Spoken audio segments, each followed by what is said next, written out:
background? Just no. Okay, good. I had the fan on, and it's going the opposite direction. You hear my son in the background? I'm pretty sure you do. I don't hear him now, but I may hear him later. You probably will, because he's back there. He's always. Yeah, I hear him. Yeah, he wants my wife to pick. Yeah, he wants my wife to probably pick him up. You know, and he's like really clingy lately, but nevertheless, that's how it is when you have a growing 1-year-old. This is episode 141. First, you know, we got into the 100s, and like the numbers are just starting to fly now. Like we're 41 episodes in after doing the 100th episode. It's just crazy. Because I know we started doing 2 episodes per week shortly afterwards. Right. Why don't you just pick him up? Come on. You want to come in here? Come on. No? You just gonna run off? Okay. He looks at me, and then he opens the door. He looks at me, and then just runs off. It's like, oh, boogeyman, no. Oh, he thinks it's funny now. I told you. Like I said, life of a 1-year-old. You know, he's just a member of the podcast, like everybody else that's here. Like I said, yeah, like you said, we've been doing the 2 episodes a week. It's like it's starting to fly by, but it just seems like it's flying by a little bit faster than I thought it would. It just seemed like we just did a 100 episode not too long ago. But like I said, 141 first and Framerates. We got Xbox on deck. They showed had a little reveal of their Xbox Series X in a few games. So we'll talk about that. NFL schedule, got a lot of teams just revealed their schedules.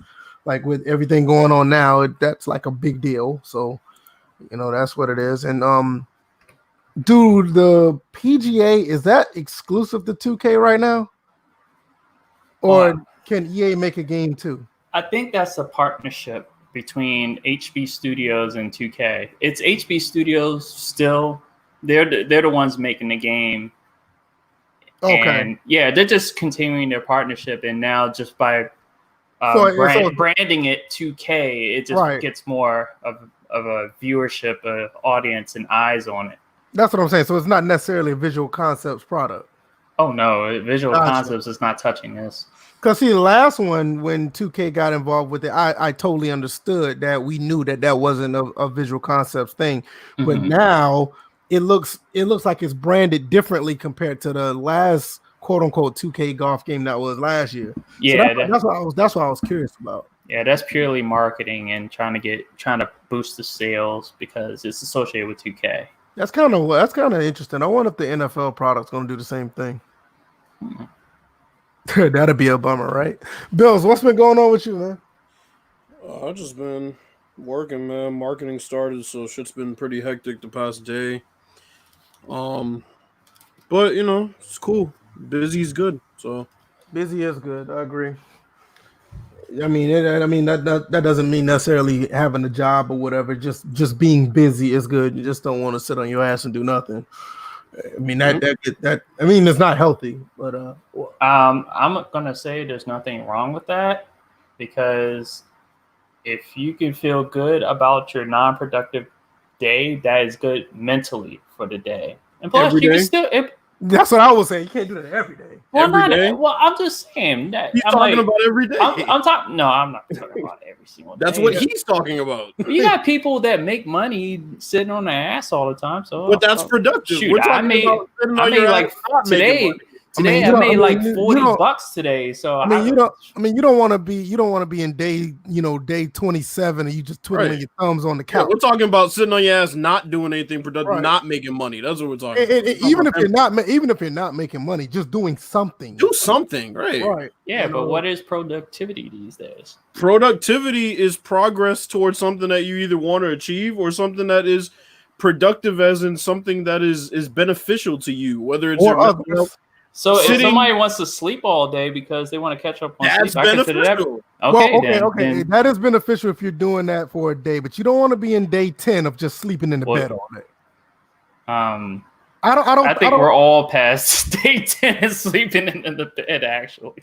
you go to sleep every night. Come on. I mean, let's be honest. Some people you're being literal. I'm talking about laying in the bed like you want to lay in the bed, like you want to lay in the bed 17 hours a day for 10 days straight. We all know the people that you're addressing, bro. You're addressing the sorry sacks of shit who don't do anything. It's pretty simple who you're addressing. Right. I don't know why we're even arguing right now.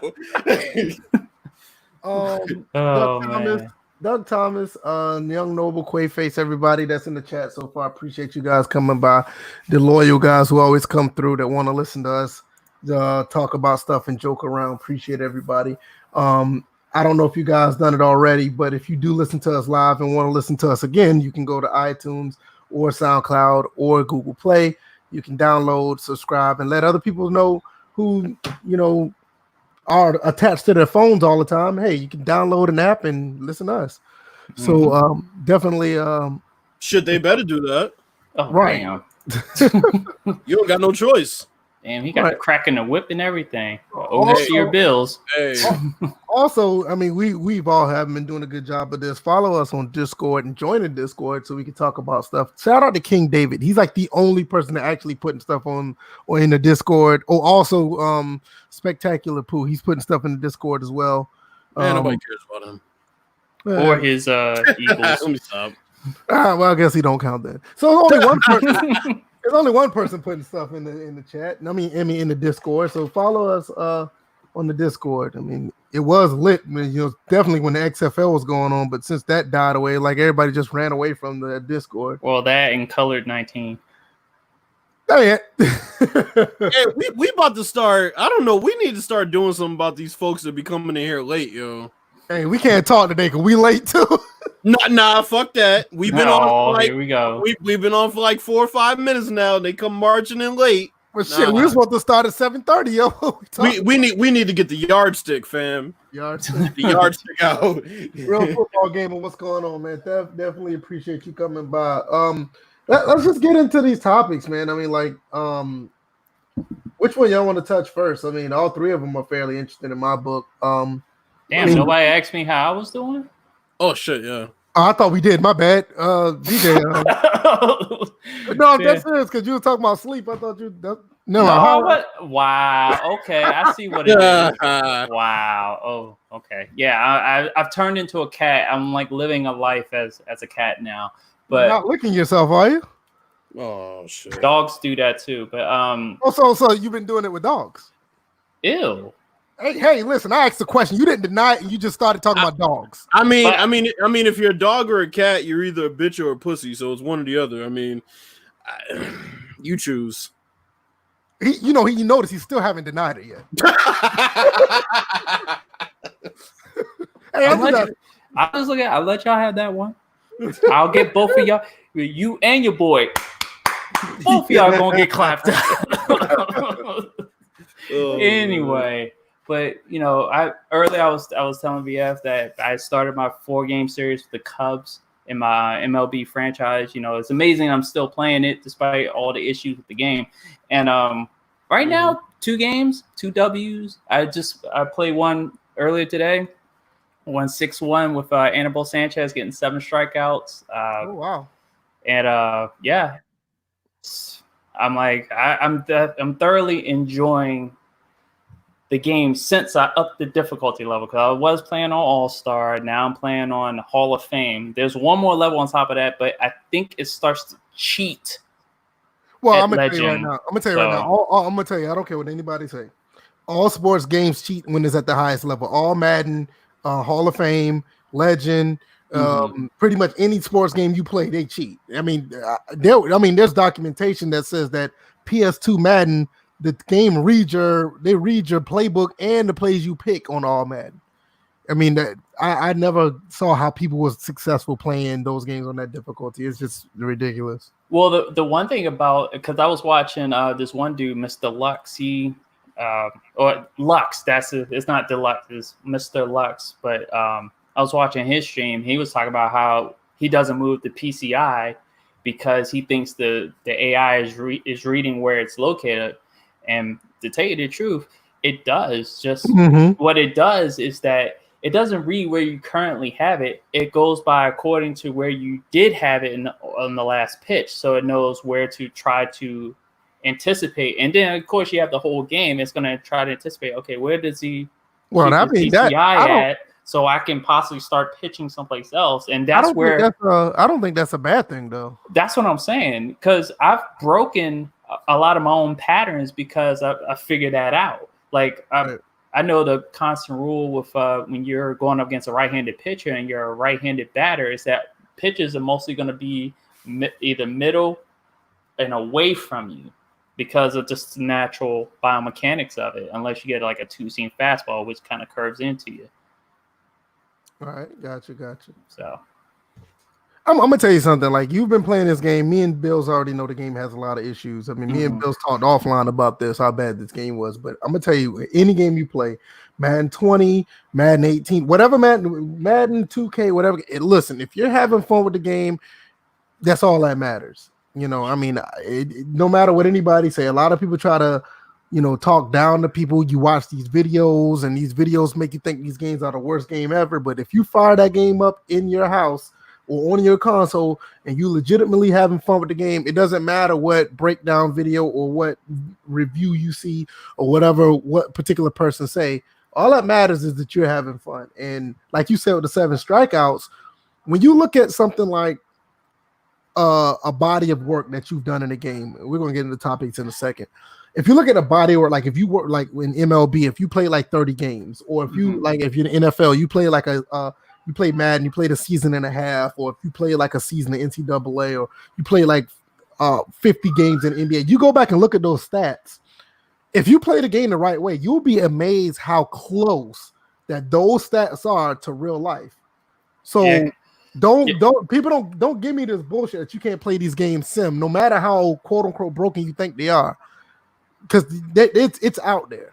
Yeah, because one thing that I do see that's happening early on is that Bryce Harper sucks in April. His batting average right now in the game is around 200. Okay. 200, 4 home runs, about maybe I think 12 RBIs. That's far. Okay. I mean, you said he's batting 200. That sounds like Bryce Harper April through October. Exactly. If we're going based on last year. And here's the thing: he has the nice little snowflake next to his name just to indicate that he's cold. Oh, look at that, man! Hot and cold streaks, you bitch. Right, but I'm just saying, like all you know, we talk about these games because we do critique them. But if you do, you go back and look at the body of work. I mean, even if you play anything as little as 5 games in a row, and if you're playing straight up like the sport intended you to play, you'll be amazed at some of these stats that you put up. Like I was gonna make a video on this, and I have a senior in one of my dynasty NCAA, and I want to go back and I looked at his body of work from his freshman to junior year, and I'm in the middle part of his senior year.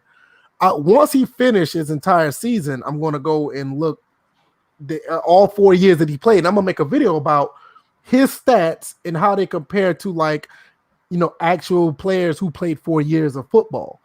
I think something like that is something that nobody really talks about in these games, and it kind of gives you some sort of documentation on how some of these games really are, despite their problems.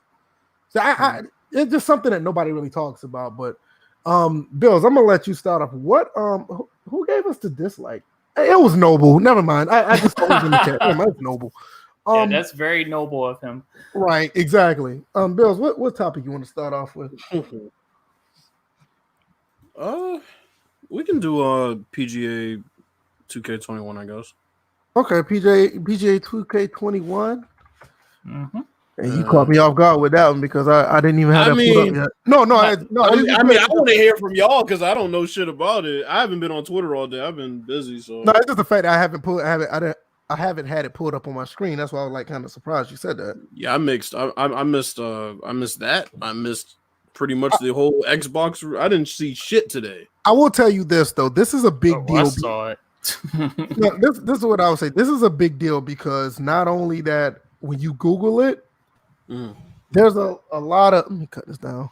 That was my other speakers. When you Google PGA 2K21, a lot of outlets are talking about this. CNN, Polygon, Golf Digest, obviously, USA Today. I'm actually surprised that these people are actually talking about it. I thought it was just stay in the gamers realm or whatever. I don't know. I the teaser trailer is out there. It's a pretty good looking one. I didn't say it didn't say anything that was out there to say that what the game was going to be about as far as any type of features or whatever. I'm guessing, obviously, I'm pretty sure it's going to be like a My Player. Most of these games have been doing, most of these golf games have been doing My Players before My Player was cool. You're talking about maybe way back. Goodness, I know Link's 2004 when that was on a Microsoft exclusive was doing a My Player type deal, and I'm pretty sure other games will probably. I mean, it's been a long time, so it'll be. I can't see a game without having a My Player type of part of the game. But it hasn't nothing else really been put out about it. So, DJ, what are your thoughts about what are your thoughts about this reveal, and what do you think it means for the PGA Tour, or as far as games? Well, I tell you what, the fact that just to let everybody know, for those that may be confused about this game, it's basically Golf Club with the 2K branding. So those that are familiar with HB Studios, right, that's the studio that's producing the game. So my thoughts on it is that this looks, to me, it's a very comparable relationship here. I felt like they were setting themselves up for this type of partnership because of the way they made their game. Well, first of all, it's probably the most sim golf game that I've ever played. And I'm not an expert golfer or anything, but I'm just saying. I will say this Golf Club is very good. And if you play the Golf Club, you're gonna have to take your time and play. This is not a pick up and play game. Yeah, that game is a bitch. Yeah, it is. I didn't know. Like, this is how you know a game is sim. A game to me is very, very sim when you don't play the sport and you have to play the game and suck at it to realize how sim it is. You're like, bro, like if this shit was real, if this shit wasn't real, I'd be beasting at it right now. Like I can go and play fucking you have Mario Golf or some shit, but like it feels good to improve. Yeah, like it feels good when you start learning how to read the greens and things like that. So it's sim, man. It's crazy sim. I will tell you this: if you pick up, I can't speak for 2K21, but I know Golf Club, not 2019, the one because I didn't even play that one. But yeah, the one I have the second one. I think. Yeah, I have 2019. I think I've bought them all. That's right. I know any of these Golf Club games. If you play these games, you're gonna have to take your time and learn these games. These no pick up and play. I mean, it's frustrating as playing golf in real life. So it's really you're gonna have to be in it for the long haul if you want to be successful at this game. And to an extent, I think that's a good thing because of the fact that we want our game sim, we want them to be a full-on sim, and people like us, we do want to be playing. We want to play these games, all of these sim games, but we also have to find a balance to be like, look, if you really want to get into this, you're just going to have to dibble and dab in other games and go all the way in the one that you truly, truly like. Well, the other thing is that they don't fuck the gamers over with bullshit DLC, shit behind a paywall. They let the creators, the people that are playing the game create courses. Right. And, I think that's dope. I think the only thing they tried that with 2019. They tried to put microtransactions in for the player, but I mean, that was like the VC stuff. But I haven't heard any stories that was over the top. But as far as the craziness that you would see, like just nickel and diamond people, I haven't seen anything like that. Like you said, you can create your own court, your golf course, and you can do pretty much anything else. I'd buy it for sure if they had the actual golfers, but because they don't. Yeah, that's the thing. They don't have the actual golfers. So I wonder if that's something that down Well, the they're line releasing will be details on May 14th, so you never know. You never know, yeah, because true. we just saw this reveal trailer, but we haven't seen like the details. Yeah, so May 14th. They said right. Yeah, that's what I know. One thing, the My Player thing is going to be there. That I know that for certain. Yeah, because I know the one for 2019, they had a few official courses on there to go on top of the created courses that users made and the ones that the developers made. So okay, so let's see. For also what I'm looking at, it looks like EA may still have the license, but they did not continue the series after the Roy McIlroy. Yeah, I haven't heard that the PGA license was exclusive. All I know is that EA just dropped it because it didn't really do anything, or maybe it moved a little bit and they just didn't do much with it. But I'm gonna tell you something right now. I don't think EA want those problems against HB Studios. This is a phenomenal golf game. I mean, Roy McIlroy was okay, but let's be honest. EA doesn't want smoke against any company that's unapologetically sim, though. If we think about it, yeah, I think we brought this up in a past episode where it was just like, it's crazy that like an indie studio can outdo and just muscle pretty much not the license in an exclusive way, but muscle the sport away from a giant like EA. I'm like, congratulations, HB Studios, for doing that. EA hides behind their licensing. Yeah, because you're right. FIFA's the biggest indicator of that is FIFA. Yeah, and Madden, right. You're right, because even though that Roy McIlroy was a PGA licensed game, the golf club wasn't. At first, it wasn't PGA license, and that game outdid Roy McIlroy. Yeah, people are moving towards PES. I mean, FIFA's numbers are nice, but everybody knows PES is the better game. Well, that, and on top of that, FIFA's those controversies with the loot boxes and the gambling, that's slowly eating away at it too. So. Yeah, but this is coming down the pike because I said once PES gets any type of licensing.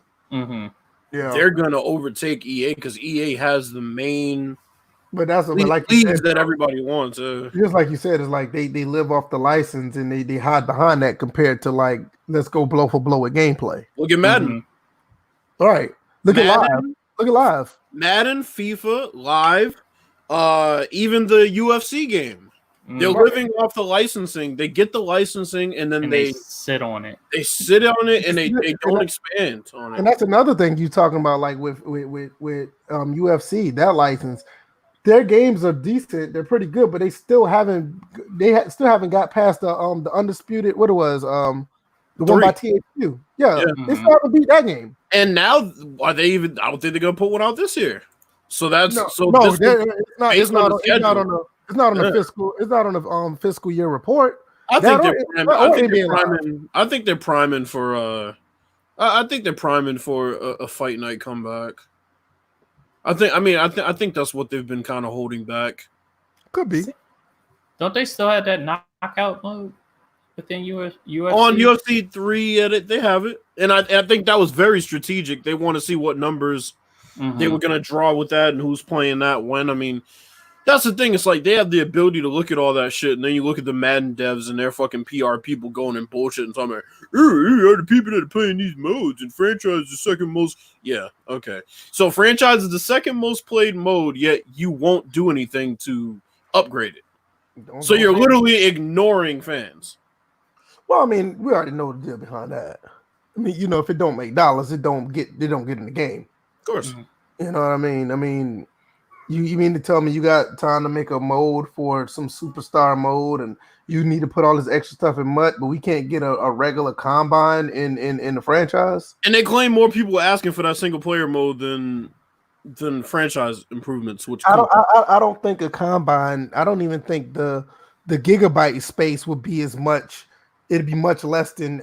I mean, and I'm being generous. I'm not asking for much. I'm just asking for at least a combine in the franchise mode. I mean, yeah, you have to think that those cutscenes eat up a lot more space than dialogue and cutscenes and all that. I'm sure a lot more disk space than franchise improvements. And I'm gonna cut it short again. I'm pretty sure these modes probably maybe 8 gigs. maybe 9 gigs to put on the disc, and the combine that's already can be added inside of a franchise mode will probably be maybe one, maybe. And 2 I mean, in weekly preparation, which I mean is just menus, or a weekly roundup, or like how they did a weekly show, or if a halftime show. That's what I'm saying. They could have been put this shit. The thing about franchise mode, and I've been playing a lot of Madden 20 for a while, this year. The franchise mode, contrary to a lot of people say, like on the surface, it's not a bad mode. It's just very hollow. Yeah. It's nothing else outside of basically reading text and doing some, bullshit game planning that really there's no immersion. Yeah, it don't feel like that game planning to get the silver medal or the gold medal. It don't feel like you're doing anything because that stuff is not implemented in the actual game that you play the following week. Well, like I told DJ, I said if you don't have any penalties for failing at goals that you set or things like that, or the scenarios, you don't have any trial and error, you don't have any penalties for the choices you make, then it's pointless to have that shit in the game. Yep. And we're not even going to get on the lack of preparation that they have weekly. I mean, shit, I played 2K5, all the training and fucking film sessions. Man, you could do Pilates. They literally made you schedule the week. Yeah, I mean, you didn't have you could literally do like gymnastics to get get loose, so you don't have to catch a cramp in the game and stuff. Right. You could go by position and say, okay, I want these guys to go to film session. I want these guys to do, 7-on-7. These type of drills and 7-on-7. I mean, well, also on top of that, the way they did it was that they did it day by day. They had a calendar based training system or for your practice, just a calendar based thing. So you went by Monday, Tuesday, and they literally tell you one of those days you have to give some entity of your team a day off, or you'll burn them out. And that's when you also had probable and questionable and things like that, which Madden still didn't have. Right, and if you had somebody that was like probable with the ankle injury, you put them in the ice bucket or whatever type of therapy, because you could do therapy throughout the week. Like if you do some type of therapy, that ankle may be going to probable to actually you can play, or questionable to probable. Right. So they had all them things, man. Right, it's there, but nobody, they don't really talk. It's crazy that when you look at those type of games and the way they play out. So, but like we said earlier, the PGA licenses may not be exclusive. Hopefully, another company can do something. I said the last episode, I like to have every game to have more than one game. EA probably could do something. Maybe they'll step up to the plate and go up against somebody with the license, and hopefully it'll be an NBA Live situation. But just having more than one, that'll give us something like, they're going to push each other, and if they push each other, the consumer wins. So that's always important. You don't want to have one game. I mean, look, we're looking at Madden right now. We're probably looking at a situation where we're going to have Madden. We're going to get to that shit. Yeah, we're going to have Madden as an exclusive football game for almost 3 generations now. Yeah, I mean, you don't realize that 360, then the Xbox One generation, now the next Xbox generation could possibly be, straight, officially licensed with no other competition. I mean, NFL is coming out, but I mean, we could talk about that when that comes up. But let's get to Xbox 2020 so we can talk about this. That's not. But I'm just saying we're probably looking at a situation with the NFL 2K series might be something like a Playgrounds, or like we said prior to us starting, it could be something that a third party could do, like HB Studios, and 2K just could put their name on it. Well, yeah, but we don't even know what we're getting with that. But remember, that's for a year, and then after that, they actually can make a sim game, right? That's what they said. That's what we know right now. But who's to say that it's going to be a visual concepts game? Yeah, you kind of see what I'm saying? It's like, I'm not saying that it's a bad thing, because clearly you can see what HB Studios is doing right now. I mean, like we said earlier, EA, even though we want another game by them, as far as the competition, EA, what we saw last time, they don't want no smoke with the golf club. They don't. No. You see what I'm saying? But you just don't know. I don't know, because we're gonna see. Because I don't know. I think I got a gut feeling it might not be Visual Concepts making that 2K game, football game. Yeah, especially when they got their hands full with WWE 2K to try to make that game better than what they were left with. So right, and then you got them doing the playgrounds thing too. So you know what I mean. I actually think that WWE game could be pretty dope though. People shout on it for whatever reason. I don't know why. I think it's gonna be dope. It might surprise the people. I agree. It's not gonna be what people want, but I mean, shit. If you don't play arcade games, of course you're not interested. But the people shitting on it, it's like, bro, if you're not into arcade games, then go play something else. Well, you can tell the ones who didn't grow up with WrestleMania the arcade game. You can tell. I mean, WWE All Stars, people still call that one of the greatest games of all, one of the greatest wrestling games of all time, and it was an arcade game. Right. So I mean, you know. All right, what we're gonna jump to? You want to jump to Xbox? Jump to that piece of. Okay, we'll save Madden for last because I want to hear everything else that happened. I missed things. Go ahead, DJ. I don't know what that was. That was not me. that was my my Google. I think it mistakenly heard me say Google whatever, and it just started, listening. What else? Katana? No, I have just Google. I don't. I don't. Oh shit! Yeah, my bad. I don't have a Windows phone. I was about to say my bad. Katana is Microsoft. Yeah. Speaking of which, so was the Insider Showcase for Microsoft. It was it Xbox? Hold on, let me do this. Hopefully, I won't get kicked out this time. I'm gonna try to share the screen. I'm gonna try to share the screen, and hopefully, I don't get kicked out. I think it. I think it.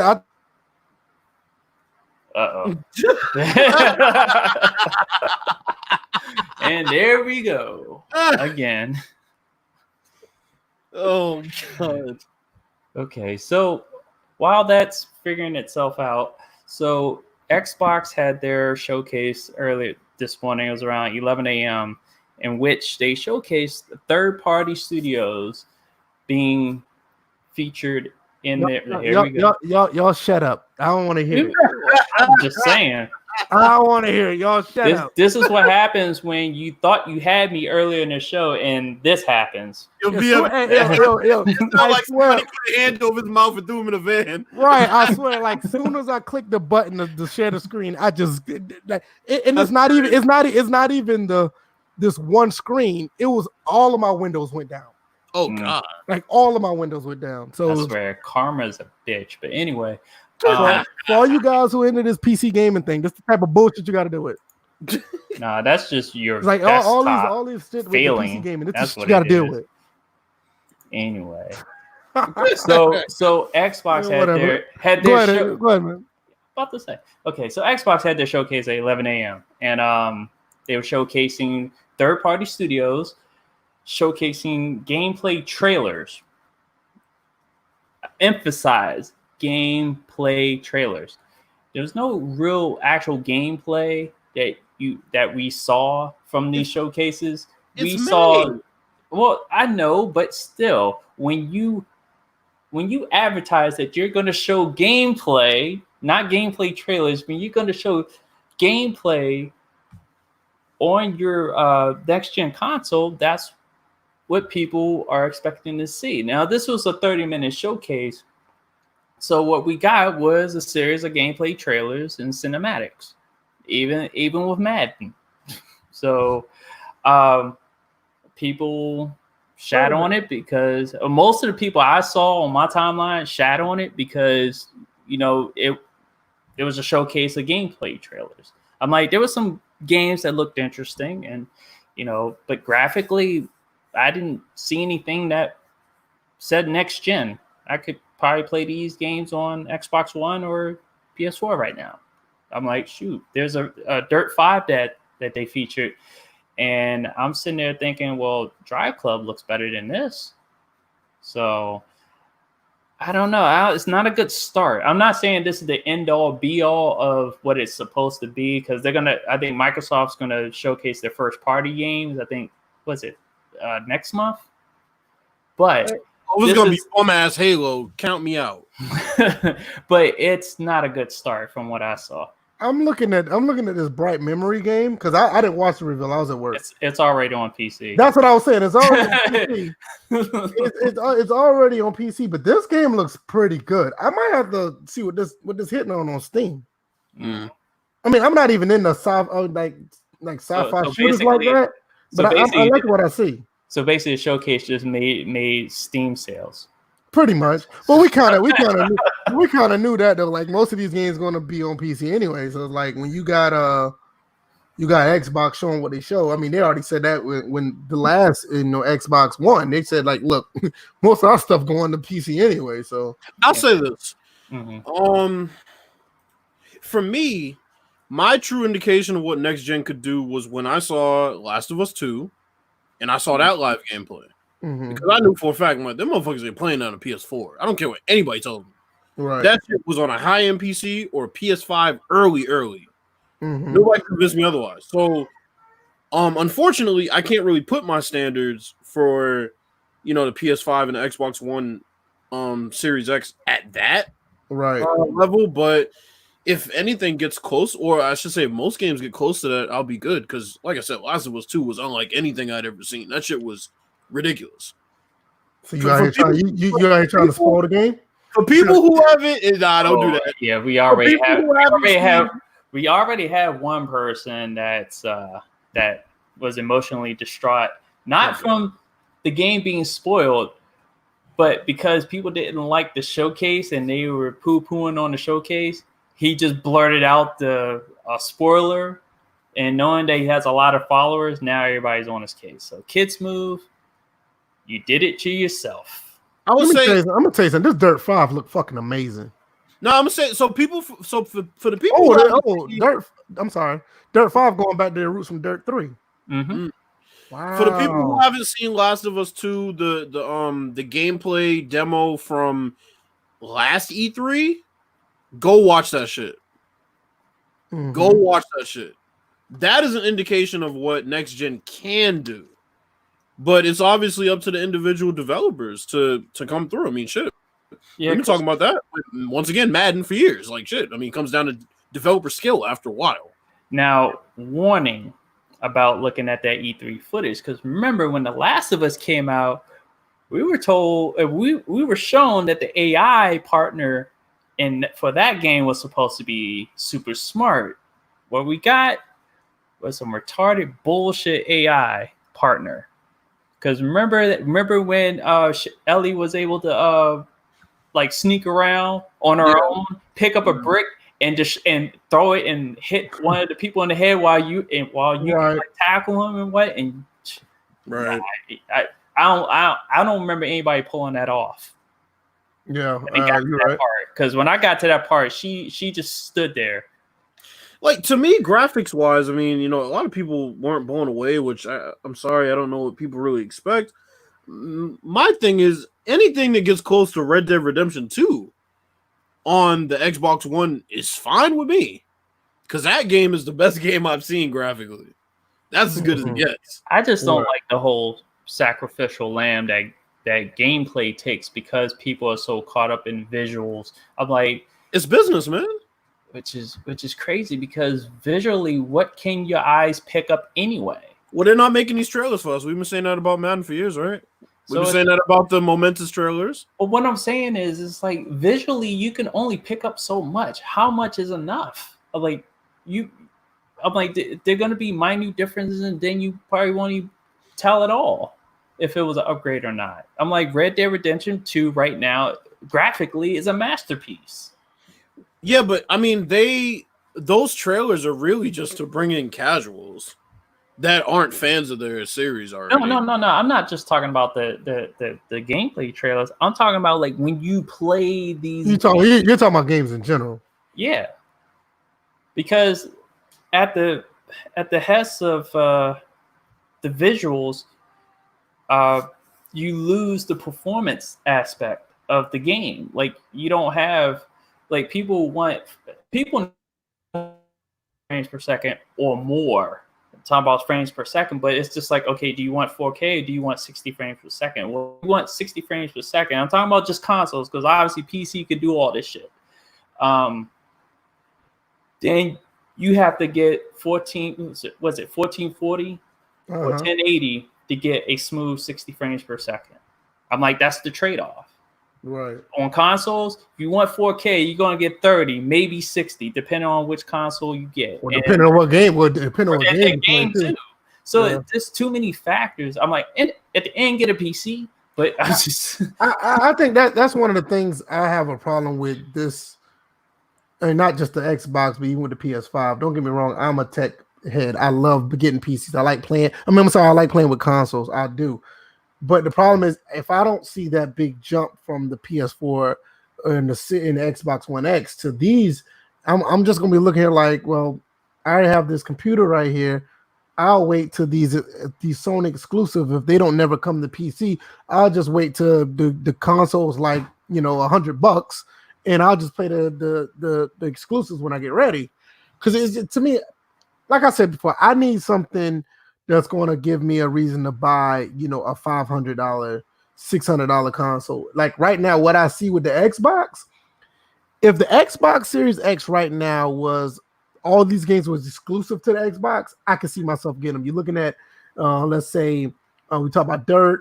We talking about the Bright Memory game, Assassin's Creed. They even got another Yakuza game in here. See, if all of these was exclusive to Xbox, and you can't get them nowhere else, PC or what, otherwise, you only could get it on the series.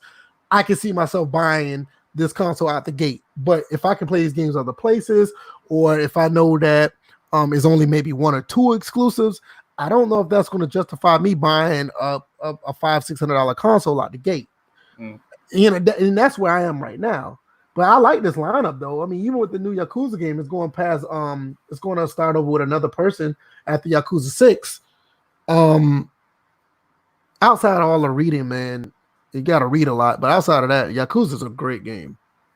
This is a great series. Another thing with Madden, if you buy Madden now on the Xbox One X or just Xbox in general, when you get the Series X, Madden 21 is free. Yeah, so you don't have to worry about upgrading the game. You just there's a caveat to that though. Okay. You have to buy the game by December of this year.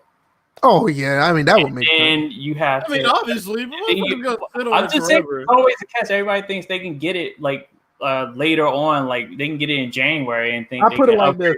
They shouldn't be buying it though. That's right. I'll put like that. If the Madden in January is like $5 at that point. Yeah, there's a reason it's just called Madden season. Motherfuckers sitting there waiting around. And in some cases, if you really catch them on Black Friday, you could probably get it for between $10 and $20. Yeah, there's plenty of chances to get it at a low price. So yeah, but if you get it at $60, to save 65, crew might go crazy. But if you buy it. Or you could hope it tanks like live and you can get it for $5, like second week it's out. But that shit ain't never gonna happen with Madden. No. So. But I mean, but like I said, if you pay $60 for Madden and you end up just upgrading it for on your X when you buy, the Series X when you buy it, I'm not gonna say it's a bad deal. I mean, but it's not too bad though. It's not. If you get two games for the price of one, basically. So we looked at this little trailer. We got people breaking down trailers. We got people making videos about this. I mean, not even a trailer. It's just a clip because the Madden 21 trailer is not really a trailer. It's just Pat Mahomes talking. And you see what is it, DJ? 6, maybe 5 seconds of Madden 21. Yeah, about 5 seconds. And people are making videos about that. I have nothing to say about the little clip. I have nothing to say. I mean, it's nothing there. The only thing that I did see, that one animation of him diving for the pylon with one hand. I mean, I thought that was pretty neat, but there's nothing to hang your hat on and say, oh my God, I'm gonna buy the game right now. It's like, whatever. Well, what are your thoughts, DJ? L. Just straight up L. We fucking do this every single year. Haven't y'all had enough of it already? We're just waiting till the features come out and did shit on the features. Don't sit there and all of a sudden, oh, I gotta make my money off this 5-second clip. Like y'all been without crack cocaine for the last 3 months or whatnot. Here's the thing though. But here's the thing. I blame the motherfuckers who keep watching the videos. That's who I blame. I blame them all. I go Bill. 75-25, man. 75 to the people who keep watching it, 25 to the people who put it out there. I'm sorry if you can continue. I can agree with that. Yeah, stop going to entertaining that bullshit. That's their fault. I mean, if you want to look at the money grab and talk about somebody saying that a fucking 5-second trailer gameplay was disappointing, then shit. I mean, you're doing it to yourself. Because I don't care who you are, from your SGOs to your Ryan Moody's, you made a clip and people watched it. L. You ain't no different than the motherfuckers that were talking about the rotation of that damn pass with Montana 16. They were making trailers. They were making breakdowns of that shit. I'm talking to you. Every single one of which is L. Yeah. I put it like this: it's a waste of time. I mean, my thing is, even if but I will say with this particular clip, if you're not telling your viewers that this is what it is, I can't blame the viewers, because some of these videos out here, they're not telling you that it's a 5-second clip of what we see. We're just going to break down what we saw, and people are probably thinking, but some people are probably thinking that they're getting different information. But in a lateral sense, it's exactly what it is. We're going to show you 5 seconds of gameplay. We're going to break this down. It's bullshit. Well, let's talk about the trailer itself for a second. I don't necessarily have a problem with it. All they did. This is what I'm going to say. Okay. The one thing I took from that little bit of gameplay from Patrick Mahomes is there is no doubt in my mind that reach out for the ball is a canned fucking animation that will not trigger every time you want it to trigger. There's not a button for it. That was a hit animation with a tackle animation that they had, and he just happened to reach the ball out. I'm gonna go against what you said. I'm gonna play devil's advocate. I got a feeling that is gonna be a button animation to do so. You think so? Yep. I hope so. Because if that's the case, that means you can branch out of it. Because I will say this. It's gonna be you got to be within the 5-yard line. Hell, you got to be within the 5 yards of the first down marker or the pylon. Or the pylon, and there's going to be some type of button you have to press to attempt to do it. Now, I got a feeling that's going to be the case. But I can agree with you.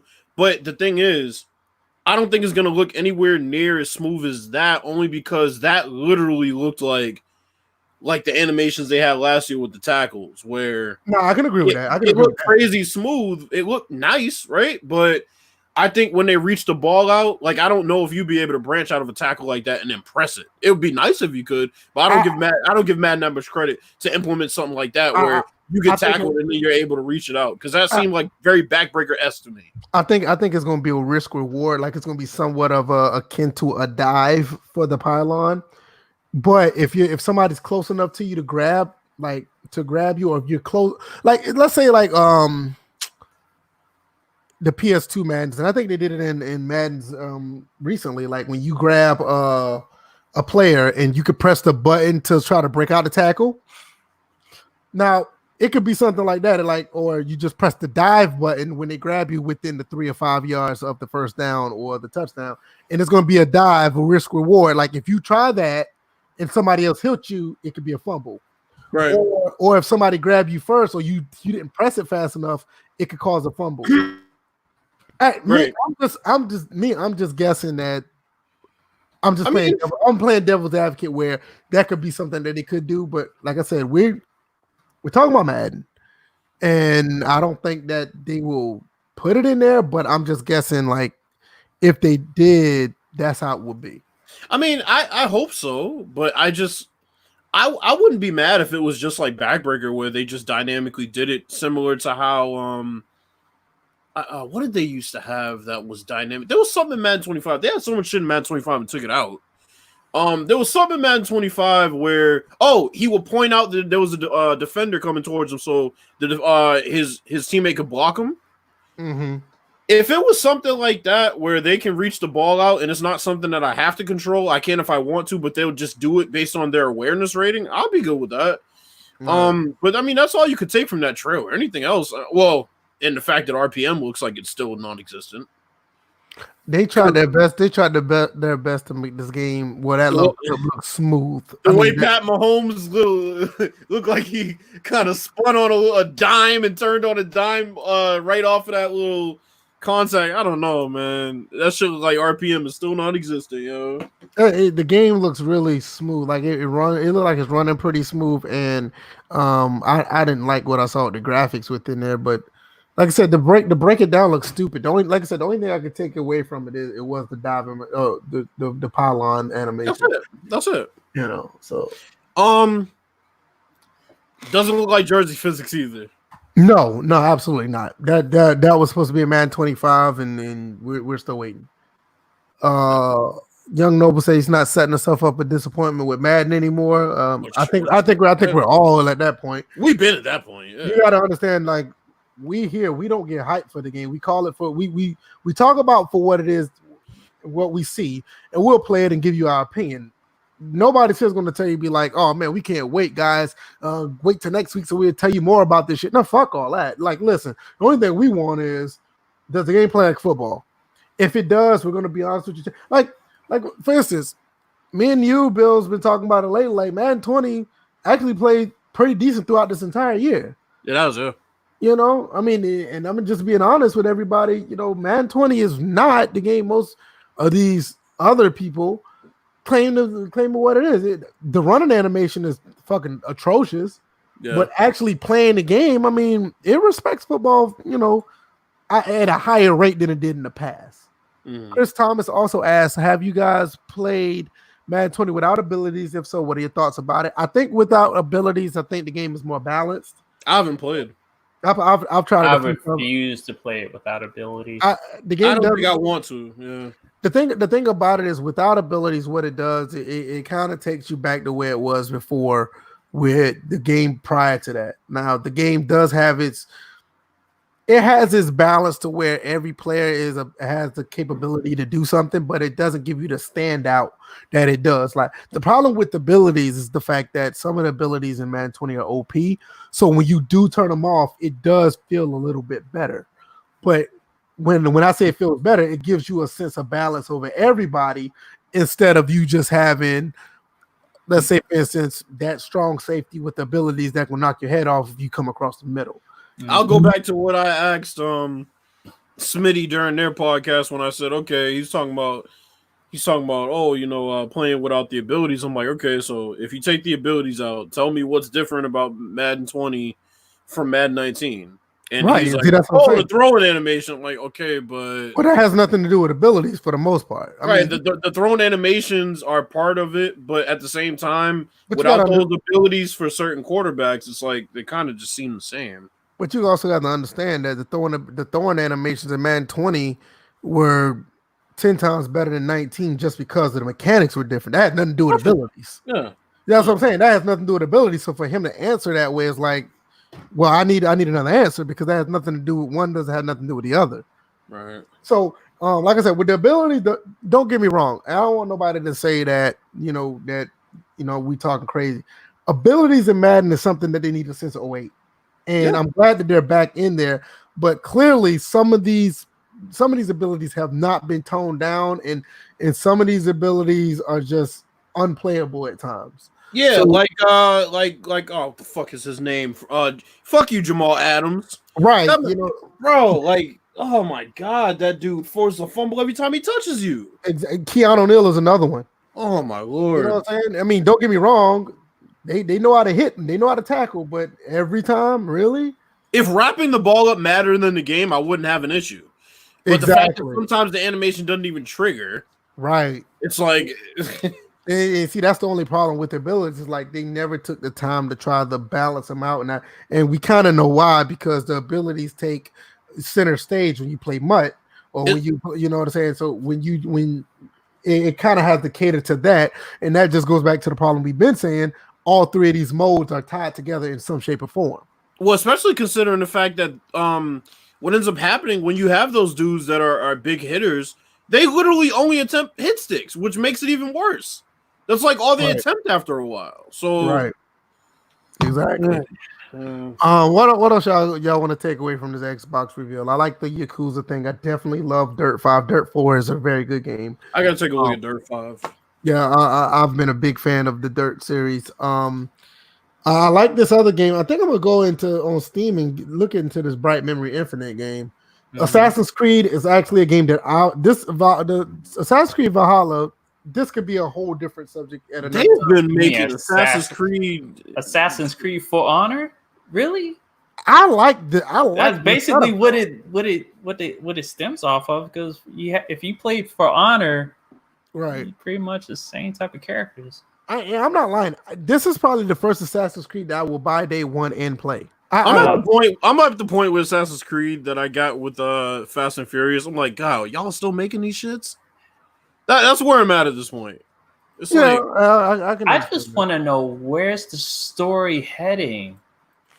Because it seems like when they open up the worlds, you kind of lost track of the story. Like, right. Where is this going? Like, the first, like, Assassin's Creed 1, 2, 3, Brotherhood, Unity.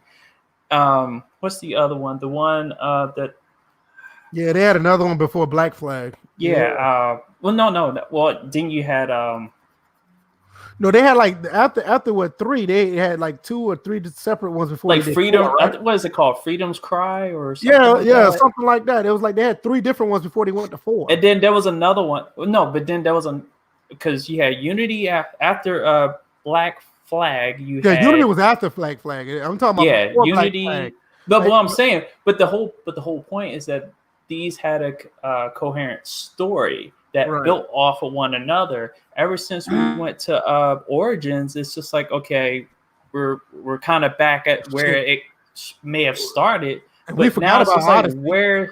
That's what I'm saying. Odyssey is next, where it's just like, okay, where's the story going? Now we're starting to, you know, instead of the story being enriched, it's now the company's being enriched because you're putting all these boxes and loot boxes and whoa. Yeah, so it's just like, what type of story are we telling with Assassin's Creed now? I feel like that's left out. Now, I would hope that Valhalla brings back the story a bit, but it seems like it's still going to be open world, because I saw that crow or raven land on his shoulder, so you already know what that means.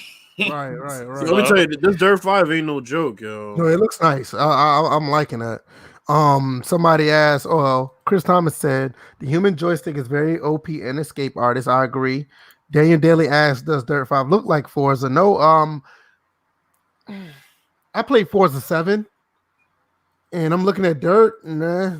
Dirt always had its own style, and I'm more getting of a upgraded version of Dirt 3.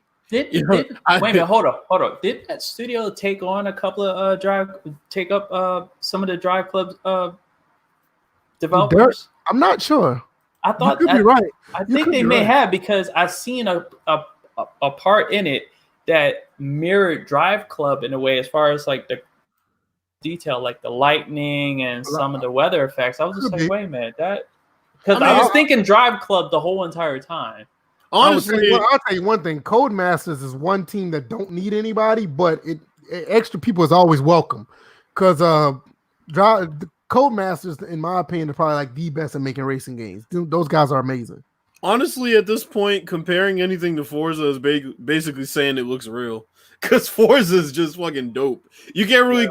It's like, that's just where Forza's at this point. I mean, all the Forza Horizon games are fucking beautiful. Yep. It was Codemasters. They snapped up all the Evolutions. It was Evolution Studios. Wait a minute. Wait a minute. You right. Yep. Wow. That's why. I'm gonna tell you something. Those two together, if they really wanted to, they can give Forza, the Turn 10 studio, and Polygamy. What is it? Polyphonic. I think that's their name, to do Gran Turismo. Those two together can give those guys a run for their money. And I'm not joking, because you have to go back and look at Codemasters' resume all the way back to Pro Race Driver on the PS2. Because this was reported back April 11th, 2016. Okay. When it happened. These guys make some incredible racing games. And I'm not saying that because like when you play Gran Turismo 4, yeah, that feels great. It's a pretty good driving game. You can play Forza 1. That's my all-time favorite racing game. But it's something about Codemasters. It's like the Grand Theft Auto 4 driving style of certain cars. I mean, they've got detail down to every car you drive to the T. And Codemasters just been excellent because they also bought the people from Project Cars as well. Yeah, because if you have the Evolution Studio guys focus on the dynamic weather, because that was their centerpiece, was the dynamic weather, man.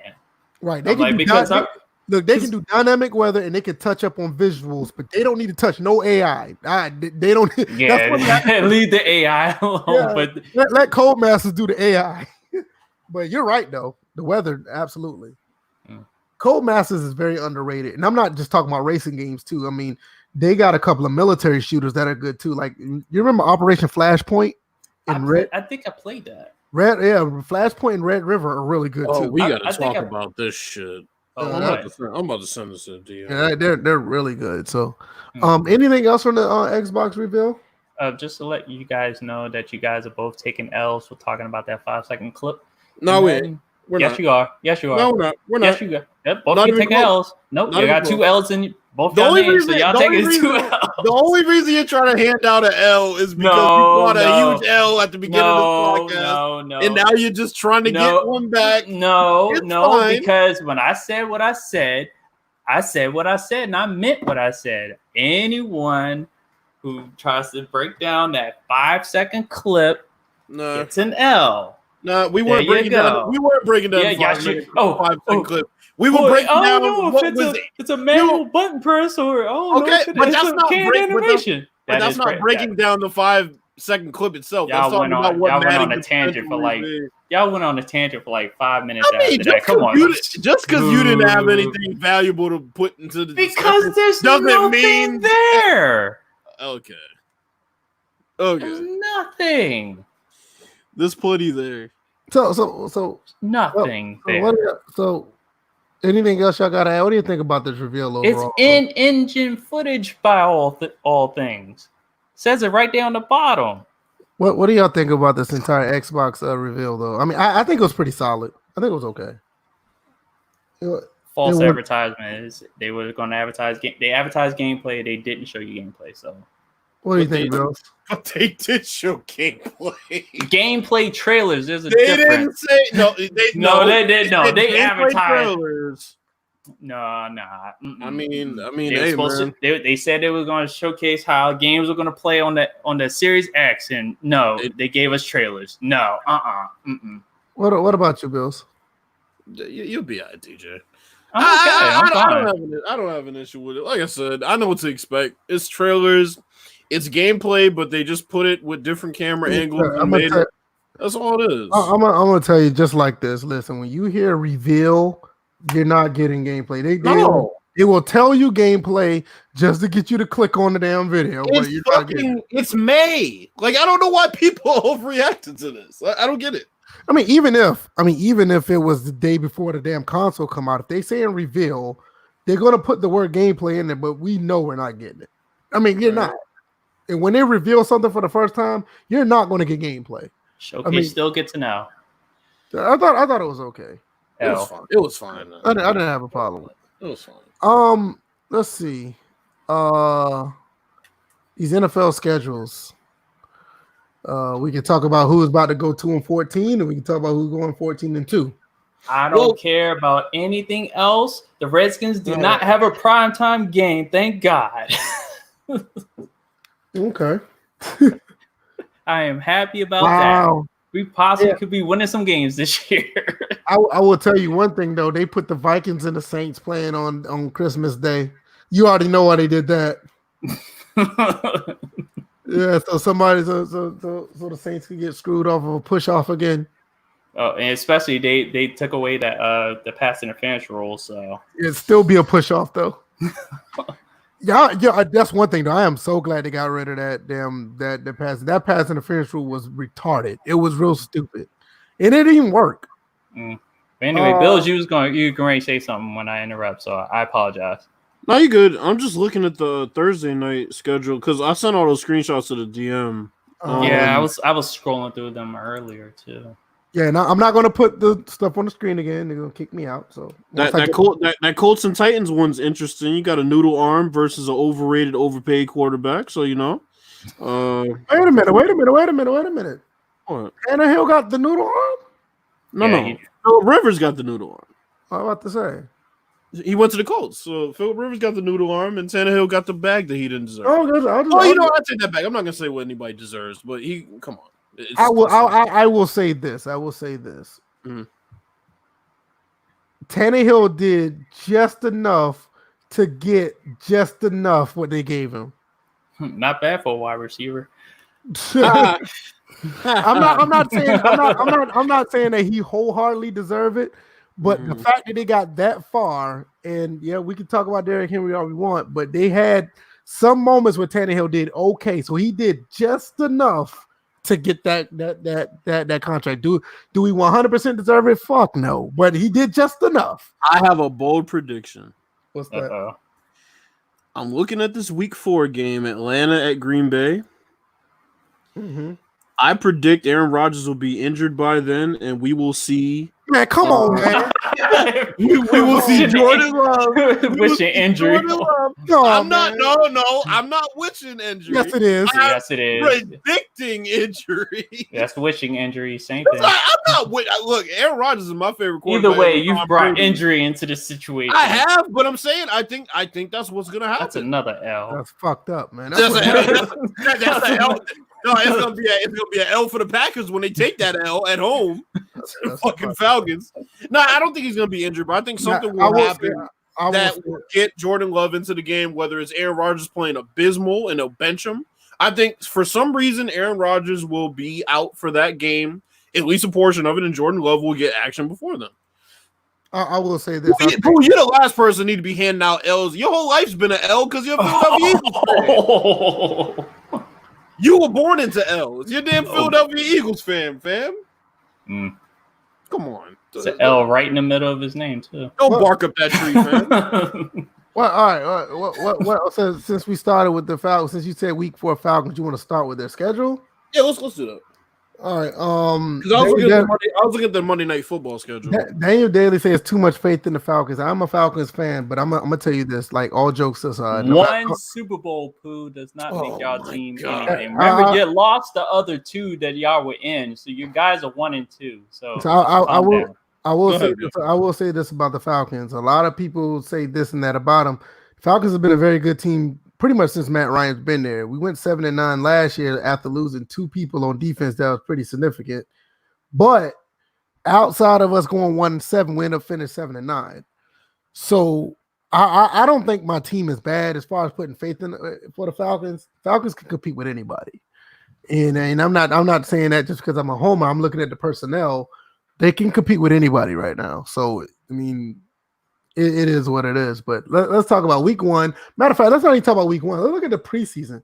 Do y'all know that the preseason games we have all AFC teams we're playing against in the preseason? We're playing against the Dolphins. Then we go play against the Bills. Then we play against the Bengals. Then we play against the Jaguars.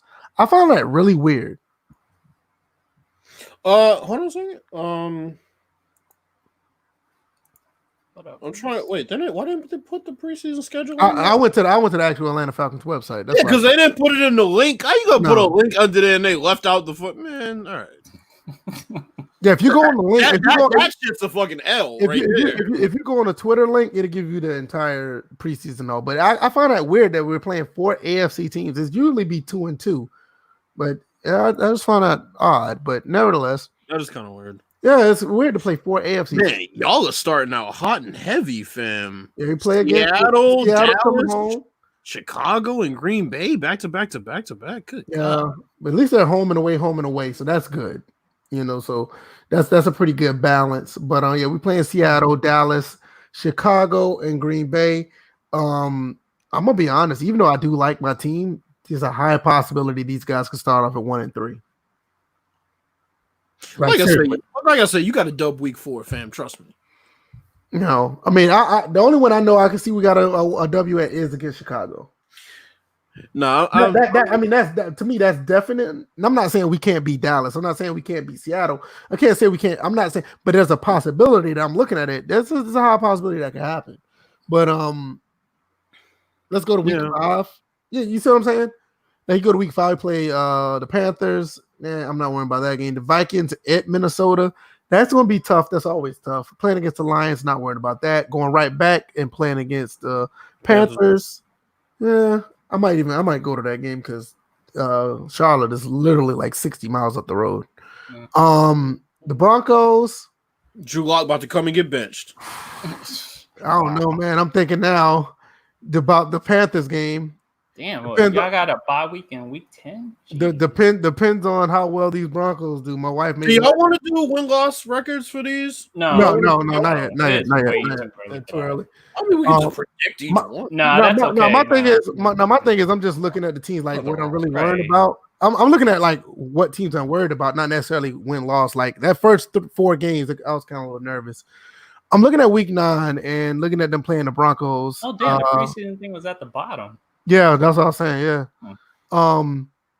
Looking at this Broncos game, my wife is a Broncos fan, and I may not be able to go to this Panthers game that's 60 miles away. She might want to take a trip down I-20 and go to Atlanta and see that game. So, playing at the Saints on November 22nd, and the Raiders. That's gonna be a good game. The Raiders. And play the Saints again, back to back. They're doing that again. Okay. Daniel, fam.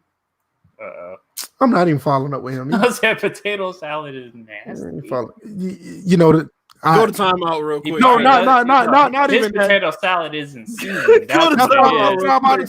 Because he kind of just told on himself, but I wasn't.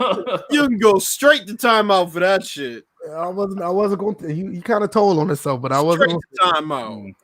We played the Chargers. And look at us, 15, 16, and 17. Yep, you got Tom Brady twice and Patrick Mahomes in the middle. That right there, that's brutal. Welcome to death row. Right, like that right there is brutal. So that's going to be interesting. And the last 2 being away games at that. Jeez. Right. Well, it's not like going to Tampa is that far. It's just... No, but it's just like who you're playing and the time you're playing them. So damn, you must have had somebody sorry ass potato salad. Had to be. What other team y'all want to jump on next? We got the just do the Redskins, I guess. Do the Redskins, all right. Yeah, let me real quick. All right, DJ, balls in your court. Actually, I have it right here on my phone. Okay, so got them sorry ass pigeons first. I call them pigeons. All right, so start off the Eagles again. Let me see. So that's week 1. Week 2, Cardinals. Another. You know what? I'm surprised that's not a night game. A whole bunch of birds in the first 4 weeks. No, I'm saying I'm surprised week 1 that's not a night game for y'all. Nah, that's okay. We don't want a night game. I'm just saying based on the NFC East and. No. Redskins, Eagles, you don't know. We're not playing that prime time. I will admit that's when the Eagles. We have not really beaten the Eagles in a prime time game. I still have PTSD from the body bag match on Monday night. So I get it, but I'm just Bills. You understand what I'm saying? You're saying logistically. I get what you're saying. Right. He's talking about as far as a fan. Yeah, he worried about. He worried about. But that's why I was happy about not having a primetime game. I promise you this though: if that was the Eagles versus Dallas, that would have been a nighttime game, easily. I think you know what? I think of all the rivalries, Eagles versus Dallas is the one that they easily market the most. Not only that, Bills. Anyway, not only that, Bills. If it was Dallas and Redskins, it would have probably been a night game too. Well, we have the Thanksgiving game, so. That's true. I mean, really, because you don't really see Redskins at Dallas for Thanksgiving. I see that they were trying to get the Eagles on Thanksgiving, but I'll tell you the one matchup you don't see much in primetime is Dallas at the Giants. You don't see that much primetime. In the 90s, you did. In the 90s, you did. Right. I know, but most times now you see Dallas. You see Dallas at home against the Giants in primetime. They seem to always get the home primetime games. Right. Mm-hmm. Okay, keep going with your week. All right, so let's see. So week 2 is Cardinals. Week 3, Browns, and then week 4 we play the Ravens. That's gonna be interesting. Let's see. Week 5, we are still at home against the Rams, so that's Sean McVay's game coming back to DC. Then after that, we travel to the Giants. Bringing a 7 quarterback with him. Dallas comes here to DC, and then we face the Giants again. They actually come down to DC for that game, so we get the Giants out the way. But y'all got them after a bye though, so it's not like a back-to-back like that though. Right.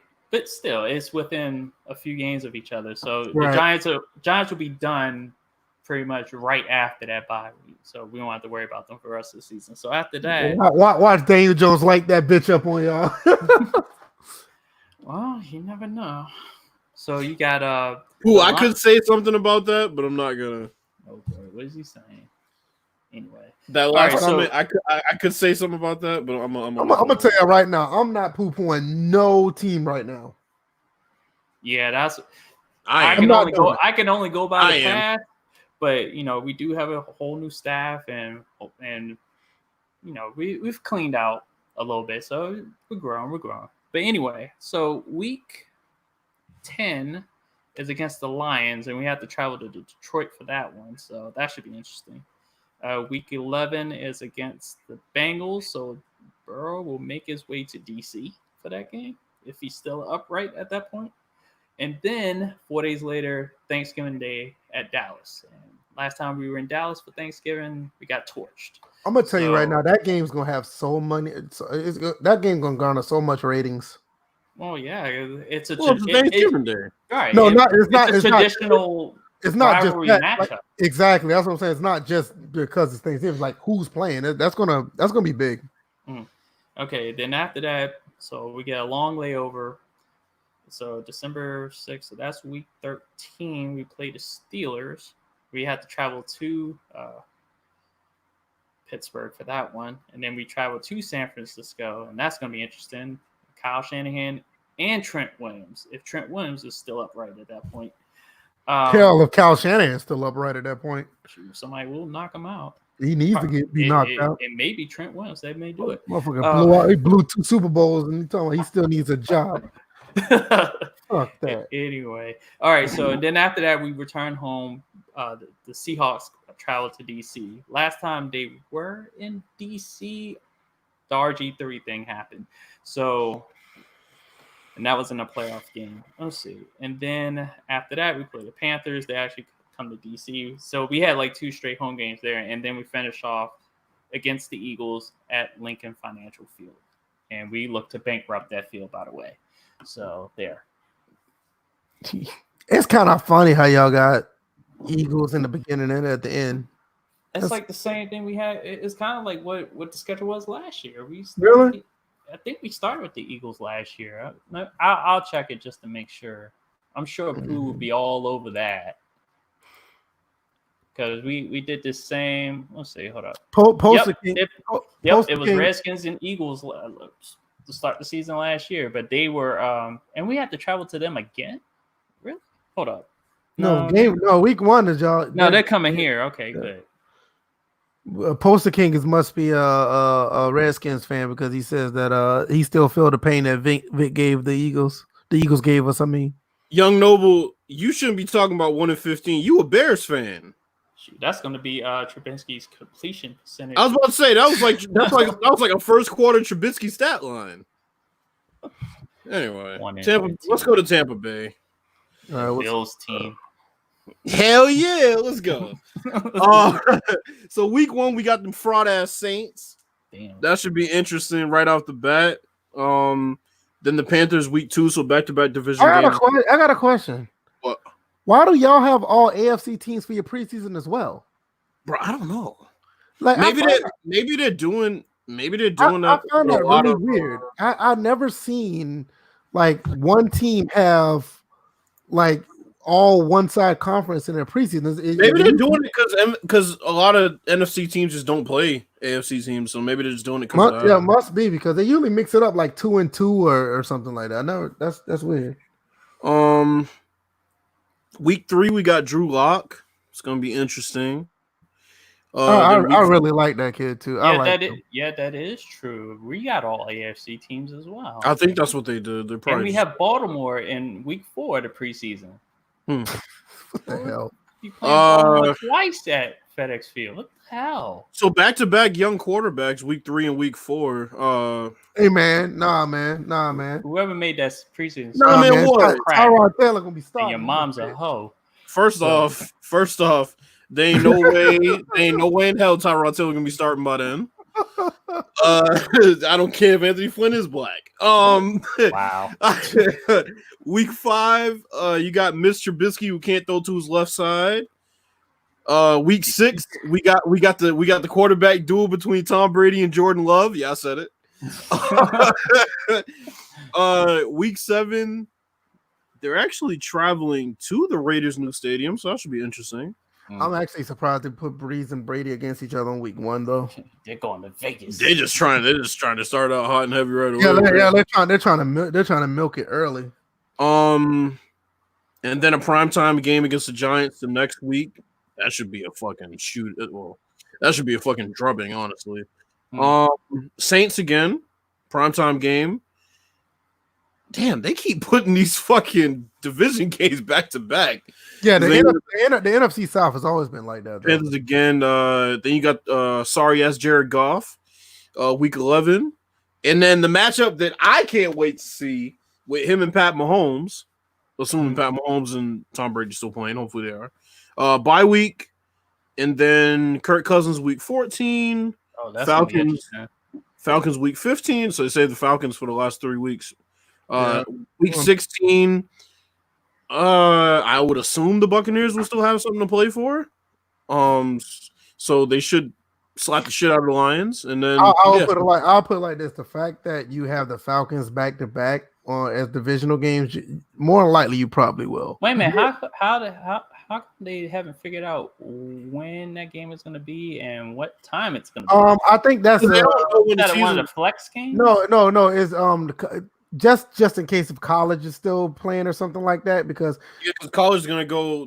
They might have around that time they have bowl games or whatever, and they don't want to conflict with them, so it's gonna be one or the other. Yeah.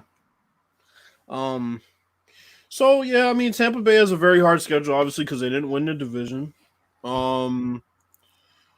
Should be interesting, honestly. Yeah. Well, looking at, I was gonna say, I just wanted to kind of go to I sent some screenshots to the DMs of games that I guess people were pointing out. I'm looking at week 12. You got the Chiefs and Tampa Bay. Obviously, we just talked about that one. New Orleans versus Las Vegas should be interesting. Might be a shootout. Los Angeles versus Tampa Bay seems like it'll be a shootout. Arizona versus Dallas. Don't sleep. Arizona might be in the thick of things. Well, that was a former NFC East matchup back in the day. So, and then of course you got Brady and Breeze week 1, the Geezers, and the Chiefs and the Ravens. Yeah, Chiefs and the Ravens. So yeah, I think looking at a really good NFL season. I think a lot of teams that were bad last year had a pretty good draft. So. Should be interesting. Oh, you know what? This is the one schedule. I want to find the Cincinnati Bengals schedule real quick. That's interesting. I agree. Now that's interesting. Let's see. I found it. Yep, I found it too. Okay. Wow. There's a lot of L's on here. Man, don't do that. What? Look, man. Look, all right. They're not beating the Chargers. They're not beating Cleveland. They're not beating Philly. They may beat Cleveland. They might beat Cleveland. Jacksonville. I think after week 4, they could be 2-2. Jacksonville. And your bullshit, they might be 3-1 because I still don't have no faith in the Chargers. Oh, hell no. Yeah, they definitely beating the Eagles. Oh, no, you shouldn't. I think they'll lose to the Eagles, but they have a chance with the Chargers. But I got a feeling they're going to beat the Cleveland. They're going to beat the Jaguars. I feel like their first chance for a win is against the Jaguars. Then Baltimore. I mean, come on. I just have no faith in the Browns. It's just something about them. I just don't. 2-2, I'll give you that. Maybe 3-1. Baltimore is going to be a drubbing. And then on top of that, they're playing Thursday Night Football. Yeah, Browns are losing that game. Indianapolis, well, Phil Rivers got a noodle arm, so anything's possible. Cleveland again. Tennessee, Tennessee's going to beat them. I don't know. Then a bye week. Pittsburgh. Fuck Pittsburgh. Washington. Chase Young might have a big game that game. Giants. Revenge. Right, all right. Miami. Ooh, Miami. Well, shoot. That's gonna be a game that I want to watch. Wow, Tua versus Burrow. Yeah, Wow. that's gonna be a game I want to watch. That's gonna be one that I want to. Pittsburgh, Houston, and Baltimore. So I mean, yeah, they have a hard schedule, obviously, because they finished last in the division last year. Now I want to go back to the Redskins games because there's two sets of players on the Skins that want revenge. All the Alabama players and Ohio State players want revenge. Yeah. So that's gonna be something. Yeah, I don't see a winning. I mean, I know we said we're not gonna do records, but I don't see a winning record here, but I see some surprise wins. I think they can beat. I'm gonna be honest with you. I think they can beat. I think they can take one from the Steelers. I got 5-11. Depends on how the Eagles play in week 3. They got a chance to beat the Eagles. Dallas late in the season. No, I don't think they're gonna beat Dallas. I got 5-11. I think 5-11. 5-11. I got 4-12. Anywhere from 4 to 6 wins, I'll say. Yeah. Because they got a couple fraud ass teams they're playing. Yeah. Oh, and Pooh, by the way, we're not totally dependent on Ronald Darby, so he's not going to be as much as a liability as he was in Philly. Just because, let's look at the Eagles schedule since he's here. Let's see. Here we go.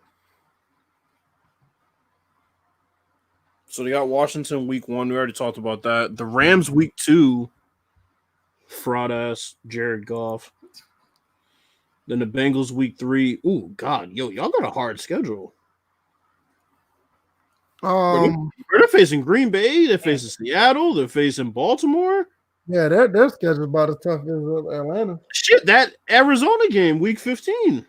I'm gonna give the Eagles that one. I don't think I am, fam. I don't know. Yeah, they had to travel out there. Yeah, I think I'm gonna give the Eagles that one. I'm looking at these other ones though.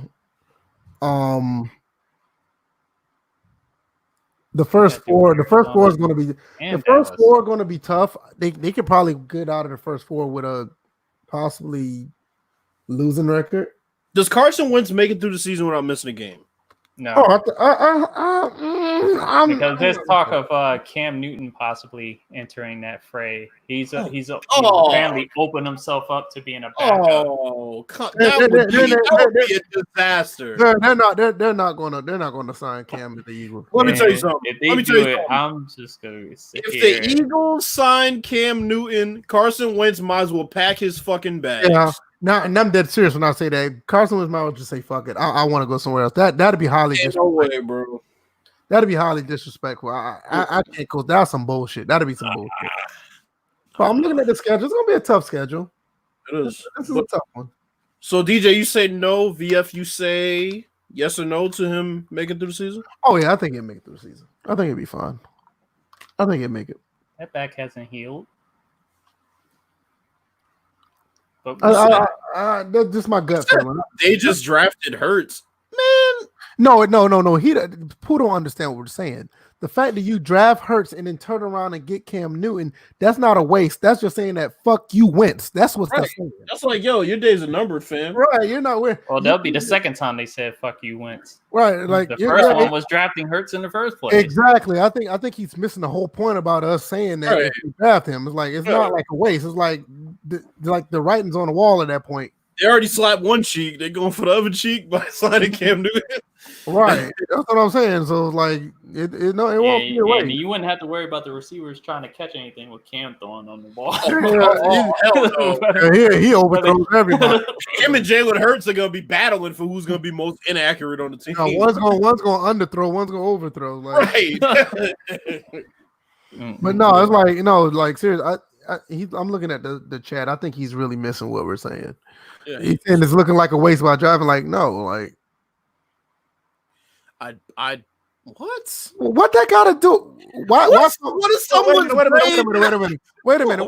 Why a dead person has to Right. suffer? See, this is why Pooh got the L earlier, and he Yeah, still like- has it.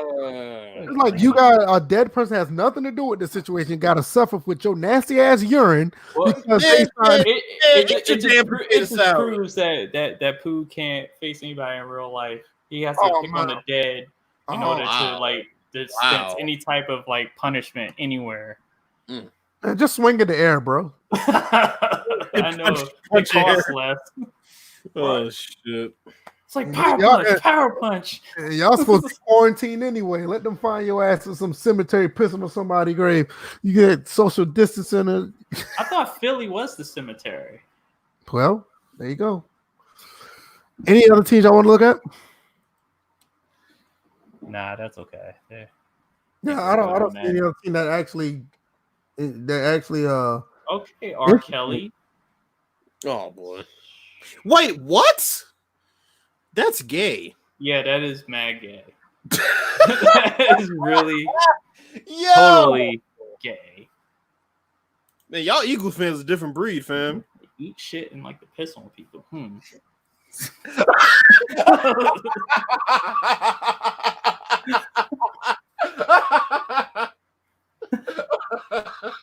This is what happens when teams win championships that don't know how to celebrate them. This is a record. 2 people timed out in one sitting.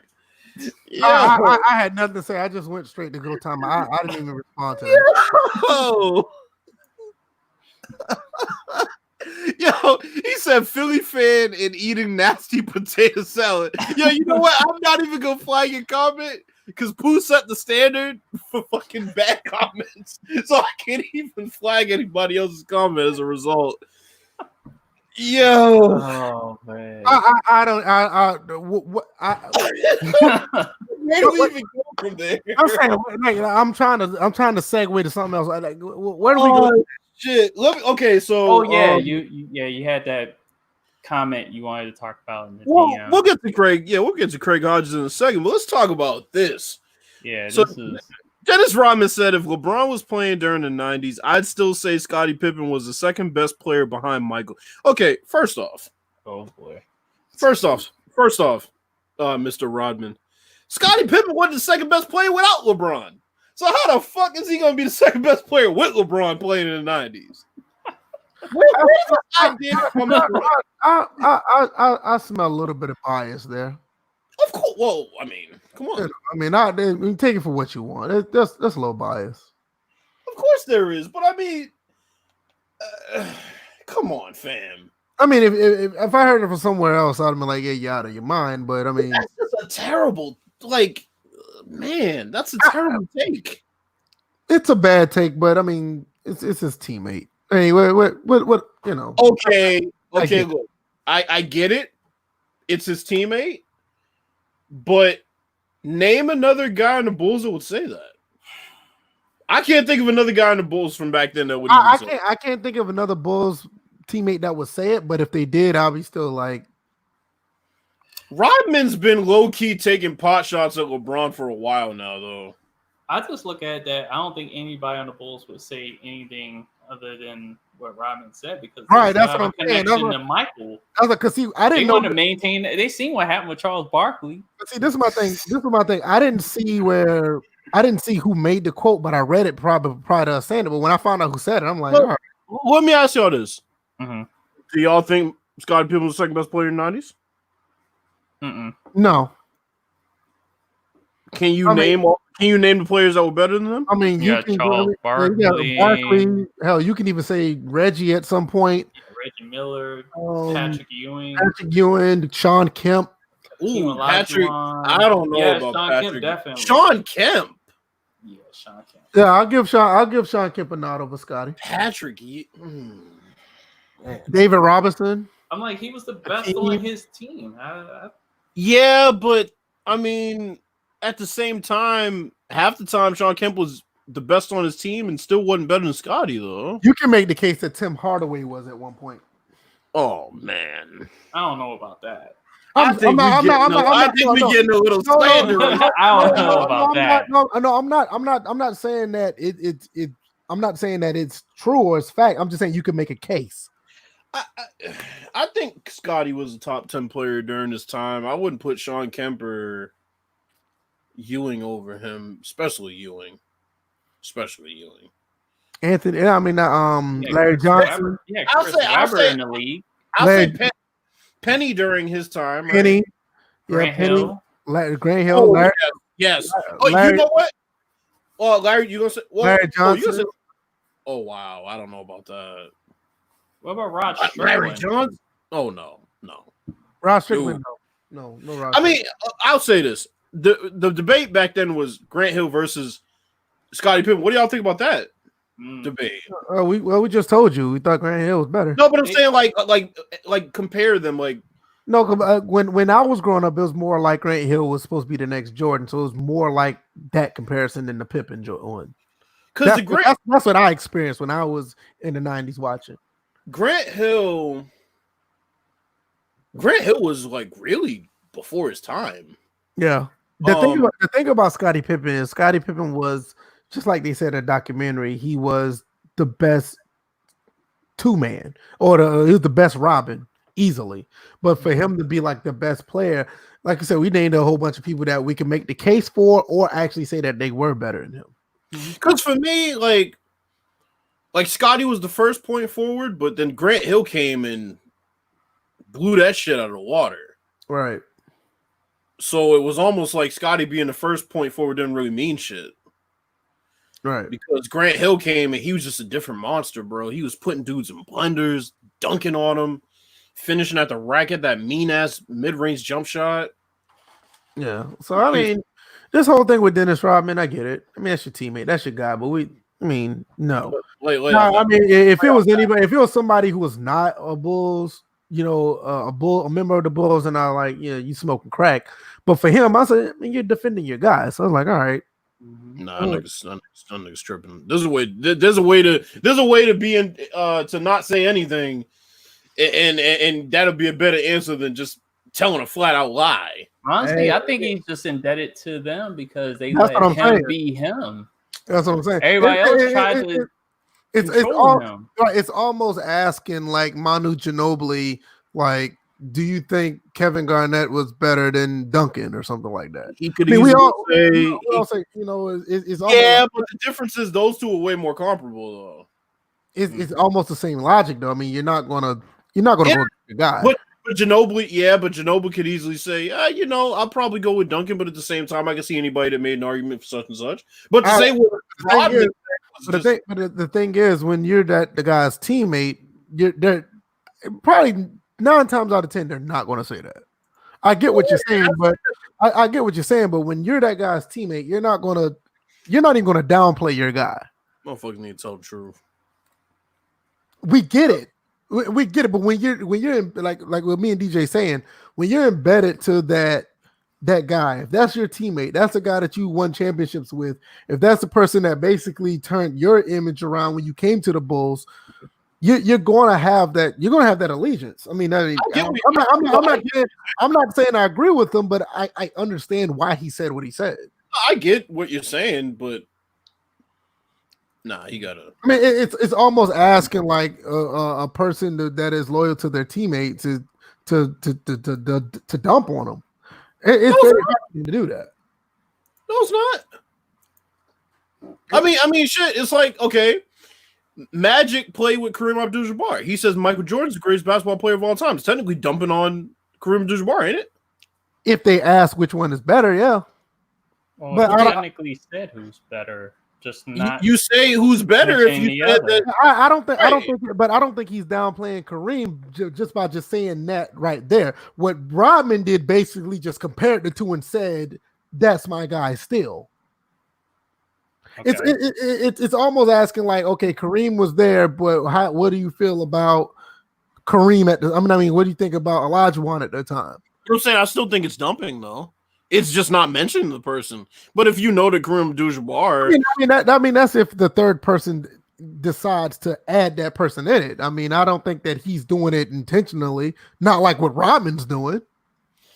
Rodman just made an ass out of himself. But I get what you're saying. It's just I don't see that he's making I get what you're saying. I don't like I said, I don't see them making an ass out of himself because he's defending this guy. Anybody who's loyal to their teammates is going to do that, regardless of how we feel from the outside looking at it through a different lens. But when you're looking at it through his lens, he's going to defend this guy, and that's why I think defending, and I think this is blasphemy. And I think this is blasphemy. It's blasphemy. Like, let's say, for instance, if it was somebody from another team that did it. But if that's your teammate, what you expect? I expect them to say something more logical than that. No. You don't have to throw Scotty under the bus. It's not going to happen. Not when it's your teammate. They're not going to do that. There's just like who's the better two man? You got Isaiah Thomas. Like, who's the better two man? Who's the better Robin? Dumars or Pippen? Clearly, we know that Pippins was better than Dumars, but he's not going to say that.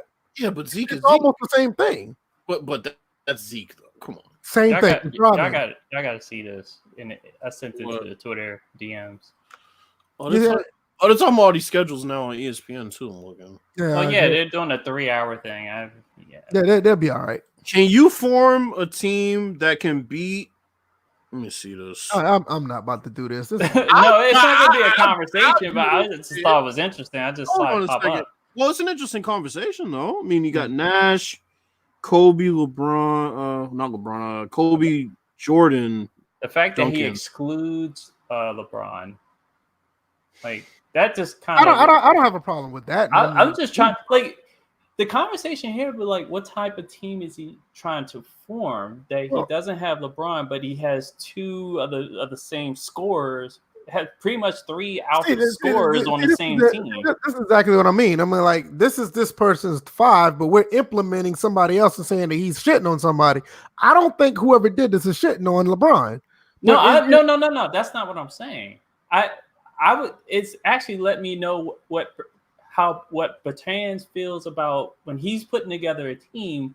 He definitely wants people that can score the basketball. All these guys can score, but who's going to be the primary scorer? Obviously, it's going to be Michael. He has him right in the middle, and then I don't know, Shaq maybe number 2, Kobe number 2. It depends, but all these guys can score, and of course, Nash is the one that you can easily see him just dishing the ball.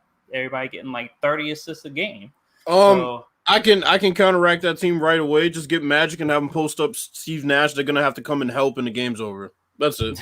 Put shooters around Magic, and it's over. I'm sorry, but you mean like any shooter, bro? Don't surround Magic with John Starks. You don't want. No, I mean, shooters, we don't want to put any shooters around them because they can just let Magic score 50. And everybody else is going to do what they're doing. Right. I'm saying shooters, as in guys that can shoot. I mean, we don't want Mike Miller, and you don't want to put Magic with Mike Miller and Steve Kerr and John Paxson, and those guys are going to get smoked. They're going to get smoked on one side of the court, but that's what I'm saying. Like Magic is going to get Allen. Look, look, he's gonna have a team. That's one mismatch, but you got 4 other players like but Kobe, that one, Duncan, and Shaq. Like one mismatch is gonna have you trading 2 for 3 every time. Not when you got Kobe, Mike, Shaq, and Duncan. No, that's way too much for just Magic. Either Magic's gonna get 50 or Magic's gonna get 30 and 20 because and then the other guys are gonna have like 175 against these dudes. Yeah, and the other dudes that he's passing to are also going to go 10 for 10 from 3. We can do this all day. They're going to get open shots. The score is going to be like 110 to 175 Magic. But BF, what I'm saying is I've played pickup ball before where there's been a great player who's had a shitty guy on him, and there's been shitty teammates that he's had. I'm going to tell you what's going to happen. Nobody's going to care about doubling Magic. Magic's just going to get his. So Magic can get all he wants. They're not going to think about doubling. They're like, you know what, Nash, you're just going to take. You're just going to have to take a wash on this one to get smoked. Yeah, but then the game is going to end up being tied because then when are they going to get to stop? Magic's going to score every time. Magic is not going to be able to score 100 and something points against these guys. VF, this is a 6'9" Magic being defended by a 6 feet Steve Nash right at the basket, and you're not bringing a double team. That's Magic playing against a chair. Right now, you got other 4 playing against who? The other 4 don't have to play because Magic's going to score every time, right? What? Oh boy! If Magic scores every time, he's not going to outscore these other 4 guys. He's not. If they're not hitting threes. No. I Even feel like Magic Johnson's gonna wear himself down. Exactly. But the point I'm making to you, it doesn't have to be if it was Nash versus like the other 4 guys, that was I didn't get the point I was making. I'm not saying obviously you just throw any 4 guys out there. What I'm telling you is I pointed out the mismatch. But what I was saying was I was pointing out the fact that there's a clear mismatch already. If you put even formidable guys next to Magic, I mean, shit, you can give them Bird, LeBron, KG, and Kareem, and they're gonna smoke them because once again, Magic is gonna have the mismatch. There's no other mismatch on the court that would exist. Well, now that changes everything. I agree with you with that, but you just said shooters. I'm like, okay, because I made it because I said it to make a point. I said it to make a point that is such a mismatch. And that point right there you made, they will get such a mismatch. Now the second team you made, I'm with you on that one, but you're just not going to put anybody out there against these other 4 guys and say that, it's just Magic out there, they're going to be fine. Magic versus Kobe, you're talking about Kobe, you talking about Mike, you talking about Duncan and Shaq. You are. So if it's just Magic with just some shooters, that's not going to work. We've seen it before. It's not. I mean, LeBron did it. I mean, you basically LeBron did it against who? He did it against Kobe. He did it against Mike. LeBron did it. LeBron did it against some great teams. Not this team. Magic did it. Magic did it. And the great teams that he did. Magic did it against a team with 4 All-Stars in 1980 as a rookie. But they didn't do it against this team. This team is way better. Those 4 guys are better than those guys that those guys went up against. That team is great. They were great. If you put anybody formidable against with Magic, that team's getting smoked. Well, you said formidable, yeah. I mean, but I didn't say, it's gonna be a landslide if you put shooters around it. Nobody said that, but it will be. Nobody said that. I didn't even. I mean, nobody said that. The point I was making when I said shooters was the fact that Magic is gonna draw so much attention just based on the fact that Steve Nash is gonna be checking him. That you don't have to have elite players around him to beat that team. I'll tell you this. That's the point I was making. Once again, nobody's going to try to double team. They're not, because they know that outside is going to be a threat. So everybody's going to stay man on man. They're going to tell Nash, look, you're going to have to take this L and get beat down offensively. Let him do everything. Magic is going to have to beat this team by himself, and he can't do that. In that situation. Not against Kobe, Jordan, Duncan, and Shaq. He's not going to be able to beat just shooters. That's fine. The point I was making was that's a hell of a mismatch to have when you're talking about a team. Put a team together that can't beat that one. Like, really? I don't think nobody said that. I think this is the fact that when you said the Magic, the guy that put the post up said that. That's why I was shitting on that. That was the whole point of my team that I made. I'm like, you're saying who can form a team that can beat that 5? And I'm like, you have Steve Nash at point guard. Are you fucking serious? Who's your other 4? Bro, okay. If I'm making a serious lineup, I'm getting Magic, Larry, LeBron, and then I'll probably end up putting Charles Barkley at the 4, and I'll put Wilt or Kareem at the 5. And that's it. Matter of fact, I could even put Bill Russell at the 5 because I don't even need scoring once you get past the first 3.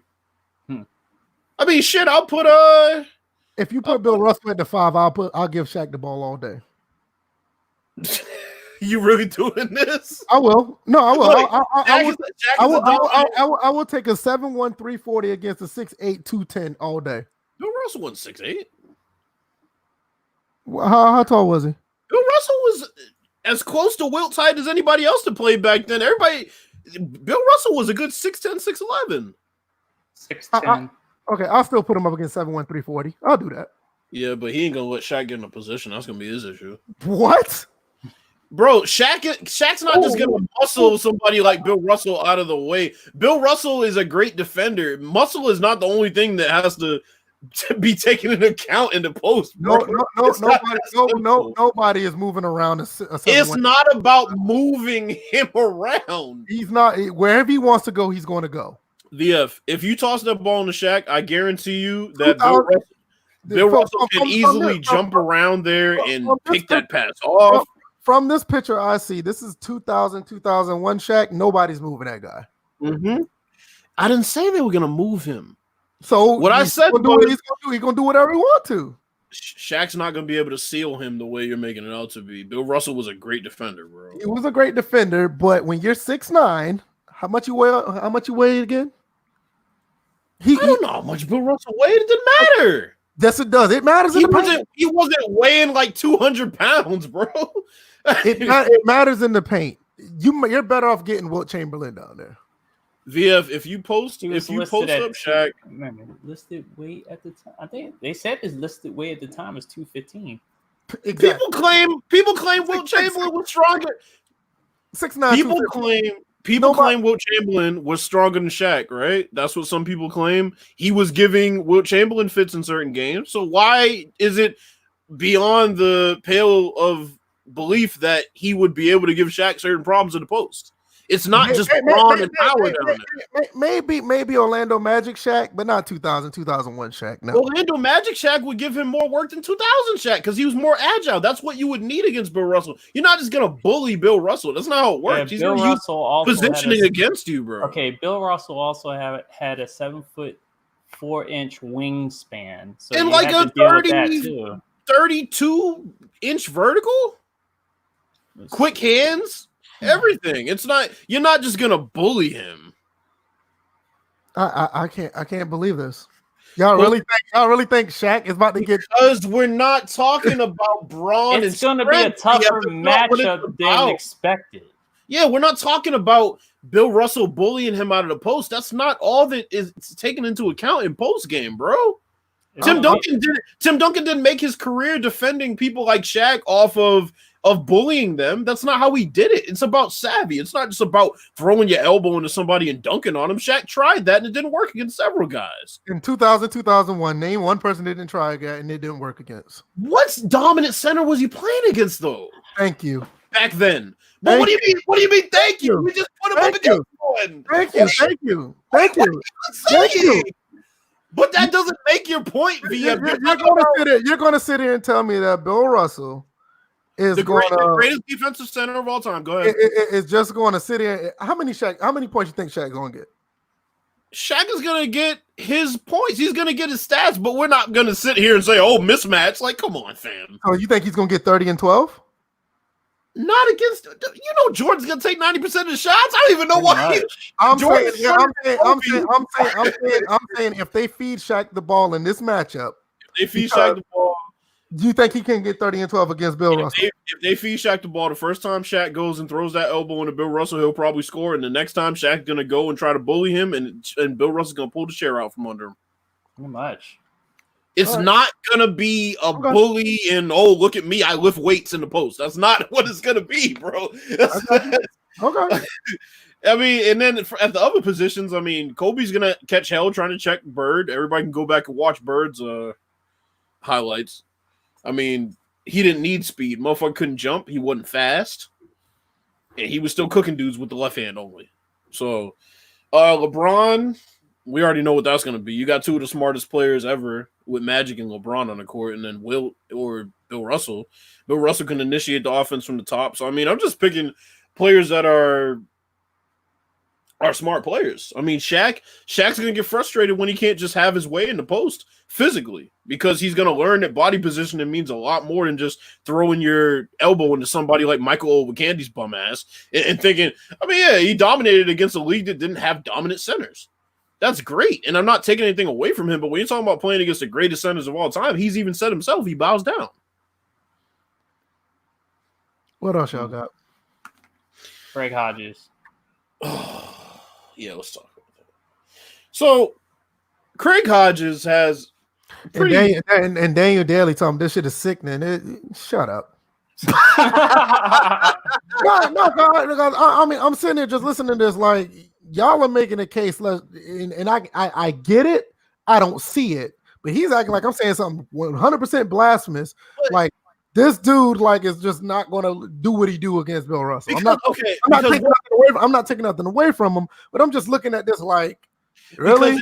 Because the comparison you're using is basically like, okay, on the goal line, Anquan Bolden and Deion Sanders. Anquan Bolden's just going to bully him every time. And it's no. He's not, because Deion is a better cover person. Deion, and he doesn't have the size. Now, now let's double back and then put Megatron versus Deion. Now, what you think? I think Deion gives him fits still. Okay. Yeah, but Daryl Green that gave Michael Irvin fits and Jerry Rice fits. That's what I'm saying. Yeah, but they're not the size of Megatron. There was a what's size difference. Daryl Green was like 5'7". Come on now, y'all not about to tell me Jerry Rice and that. Actually, Daryl Green was like 5'10". Y'all not about to do that. But what I'm saying, you talking about a small corner going against a big receiver. Well, DJ, hold on, because exactly what I was saying. That's the same thing I was saying about Russell. No, but that's the point we're making, is we're saying that height is not, and strength are not the only factors. That's why we're saying that leverage, positioning. Yeah, that's the point we're making to you, bro. Like, you're talking about the greatest defensive center of all time, and Shaq's just gonna run through him like he's nothing. Like he's no, I didn't say it was nothing. I'm just saying that's a mismatch. But the way you said it was, you're like, I'm just gonna toss the ball in the Shaq. It's a mismatch. It's a mismatch. You think? I don't. Yes, I think it's let VF run point and try to exploit that mismatch. All right. I just don't think that's a mismatch, bro. You got to consider everything. I mean, the entry pass is important. And then then on top of that, you don't think that Kobe and Jordan will find a way to sneak in and strip the ball from Shaq? Why would they strip the ball? Remember, they're on the same team, yeah. No. But I'm just saying, one of those type of players will find a way to just a guy like that. Yeah. Okay. And it's like even with single coverage, it's like you tossing the ball in the Shaq is gonna be like Bill Russell did his work early. Like Shaq's gonna come down, he's gonna try to rim run, he's gonna run right directly in the middle of the rim and try to seal him. Bill Russell's gonna front him, so then they're gonna have to throw the ball over. It's like there's a lot of factors. Like imagine if Bill Russell fronts him all night, what's gonna happen? LeBron will sneak in. Exactly. The ball. Bird will come backside. Magic will come backside. That's the point I'm making to you. It's like it's more than just Shaq saying, "All right, I'm in the post. I'm sealed. Boom, throw me the ball." That's the only point I was making here. Okay. But yeah, I mean, he said Curry would kill. Well, I mean, come on. I mean, we've seen guys kill Nash. I mean, that's what Nash. That's what he was. He was a defensive liability.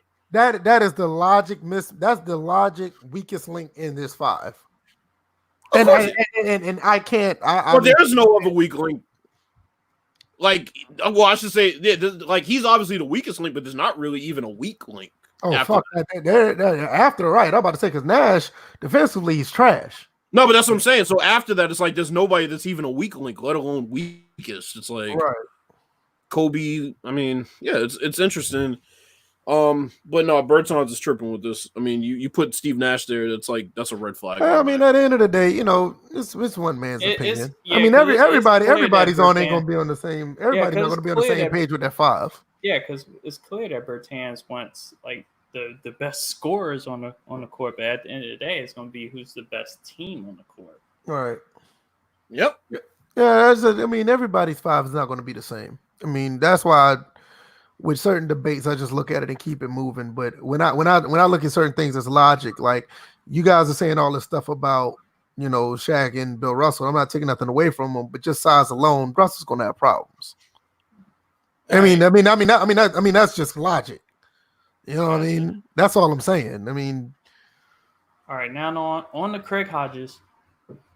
Yeah, Craig Hodges, he came out pretty vehemently against this Bulls documentary. Had a lot of things to say about Jordan pretty much throwing people under the bus. He didn't like how he came at Scottie and said that Scottie skipping on the surgery was basically selfish. He didn't like that he automatically blamed Horace Grant. What do y'all think about this? I don't. Well, I've always known that. I've always known that Craig Hodges didn't like Jordan, and I'm like, right. There are legit reasons to not like Jordan. I'm like, a lot of other Bulls pointed out that Jordan was a jerk. He was an asshole. And I'm like, he did things that, today's fans in the NBA would be like, oh my God, I can't believe he did that. Why can't he just smile and support people and be nice? No, that's not the way Jordan was. Jordan wasn't nice about winning. He wanted to win at all costs. Now, that's not an excuse, but that's the way he chose to handle it. And he wasn't about really making friends and winning. Like I guess to him, his mindset that it wasn't personal. Well, it wasn't personal the way he acted towards the others. It was business, but others took it personally. But then at the same time, he took stuff personally, like the whole dynamic with Jerry Krause. Now, it's easy to be on Jordan's side on that dynamic, but what about a Jud Buechler? What about punching Steve Kerr in the eye, basically saying, "I'm not passing Bill Cartwright the ball in the final minutes," or I'm going to take food out of Horace Grant's plate because he had a bad game, because that was also brought up. And I was sitting there like, damn, he literally had that much pull. Now, this is where you can fault Jordan and you be like, you know what, that you shouldn't, that crossed the line. But the organization also enabled that. Phil Jackson enabled that. So if you're allowing one player to rule that much to the point where players can't eat because they had a bad game, now one part of it could be like, oh, he was joking, but the fact that was mentioned, they can't be like taking food out of people's mouths because all of a sudden they had a bad game. Yeah, if they don't eat, they're gonna have more bad games. So what is that gonna do? I mean, it's pretty simple to me. Michael Jordan was a cunt, and Craig Hodges didn't like him for it. Jordan was a cunt because he could be, which is fine. But the people who call him a great leader, I don't consider that great leadership. Pressuring people into performing better, but not elevating their play by helping them and empowering them, instead just basically intimidating them into being better, to me, as a leadership. I mean, that's just me. Craig Hodges doesn't fuck with him. And I can't blame him. And a lot of things that he said about this documentary, a lot of things he hinted at, I've been saying about this documentary. It's just, good. I was about to say, the funny thing about that is that Jordan, before the documentary, was like, "Oh, this is gonna paint me out to be like a bad guy," but he knows what's in that documentary beforehand. So of course, because he signed off on all of it. So it's like, Jordan is above reproach. Jordan is above judgment. Jordan is above all that. So anybody who comes out in opposition is automatically going to be looked at as either a hater, somebody that's bitter. There's always going to be some bullshit from the stands in the peanut gallery. And Jay Williams alluded to it today. He said, well, why is everybody taking it as fact that Horace Grant was the one that leaked that shit just because Jordan said he believed it was? And Stephen A. Smith didn't have an answer. Matter of fact, he got offended that Jay Williams would, oh my God forbid, make sense about something. Yeah, but didn't Horace Grant admit they had a relationship? He had I don't know I guess it was a professional relationship with the author of the book. He had a professional relationship with him. Yeah, that's quite a coincidence, though. Yeah, but I mean, Jordan has a professional relationship with Skip Bayless, and nobody. Why? I got a question. Why the fuck this dude still got these fucking LeBron James damn jerseys behind him every time he talk? I ain't got nothing against Shannon Sharp, but this is sickening. Now, Dane Dudley, if you want to talk about something sickening, now this, I know he gets paid to do it, and I know it. I'm not trying to knock the man's money. But that shit just looks so fucking ridiculous. But that's why he does it. Regardless, that doesn't mean that it don't look cool, because it don't. It was like, it's no different. It's no different than Skip Bayless going and putting on Jordan gear to watch a fucking documentary like he's going to a game. Hell, shit, I did that. What you talking about? I know you ain't seen my opinion. I saw the shit, right, and I withhold my opinion. I uphold it. But my thing is, like, I'm not. The problem with it, even if you get paid to do it or not, the shit's fake. We know what you're doing. It's bullshit. That's the part I don't like. It's just, I mean, bro, stop at the end of the day, stop watching the shit. Like, stop. Well, I mean, unfortunately, that's business, bro. That's advertisement. That's business. That's how he makes it. That's not advertisement. That's just playing a role. That's definitely advertisement. That's playing a role. Who is he advertising? He's advertising his show by keeping the same shit going while he's not on the show. That's the whole point, bro. He's a walking advertisement. I think you're using the wrong word. I think they're marketing, which is advertisement. I can say it's some form of marketing. I can think it's some. Wait a minute, DJ. Mm-hmm. I don't think it's some form of brand I think they're playing characters. Obviously. Well, that's part of. But that's marketing. the point. I don't think it's a brand because if they go somewhere else, this brand is dead. And I don't think they can do the same thing. Skip did it on ESPN. No. What I'm saying is, this is what I'm saying. This is what I'm saying. Mm-hmm. Skip does what he do. We all know that. Shannon didn't do this 5 years ago. He's doing it because of Skip. This is not Shannon's brand. Shannon's doing it. Shannon's not necessarily doing it because of Skip. Shannon's more so doing it because of the show and the right. That's what I'm saying. But that's why I said it's advertisement, VF. That's what it is. It's brand marketing and advertisement. I think it's the wrong choice of words. I don't think it's necessarily advertising. I think he's just playing a role. It's no different than Austin and McMahon walking through an airport and Austin beats his ass in front of the fans so that everybody believes it's still real. Okay, how about this? Kayfabe. It's the same thing. I think that's the word that VF needs to find. Kayfabe. Keeping up your shtick, so people never know. You never turn it off. Right. That I can get with that. That makes sense more than that's like a David Schultz smacking the reporter because he stayed in kayfabe. That's what we're saying. That was advertisement. Look at this shit. Wrestling is real, bitch. That's what he said. I'm gonna slap the fuck out of this. They even said it. They said this is gonna bring up the WWE ratings and make wrestling way better. Y'all are saying it from a different angle. Y'all are talking about the totality. You talking about the total package of the show. I get that. I'm talking about just him being something that he's not. I don't think that's advertising. I think you're playing a role. That's what we're saying though. That's kayfabe.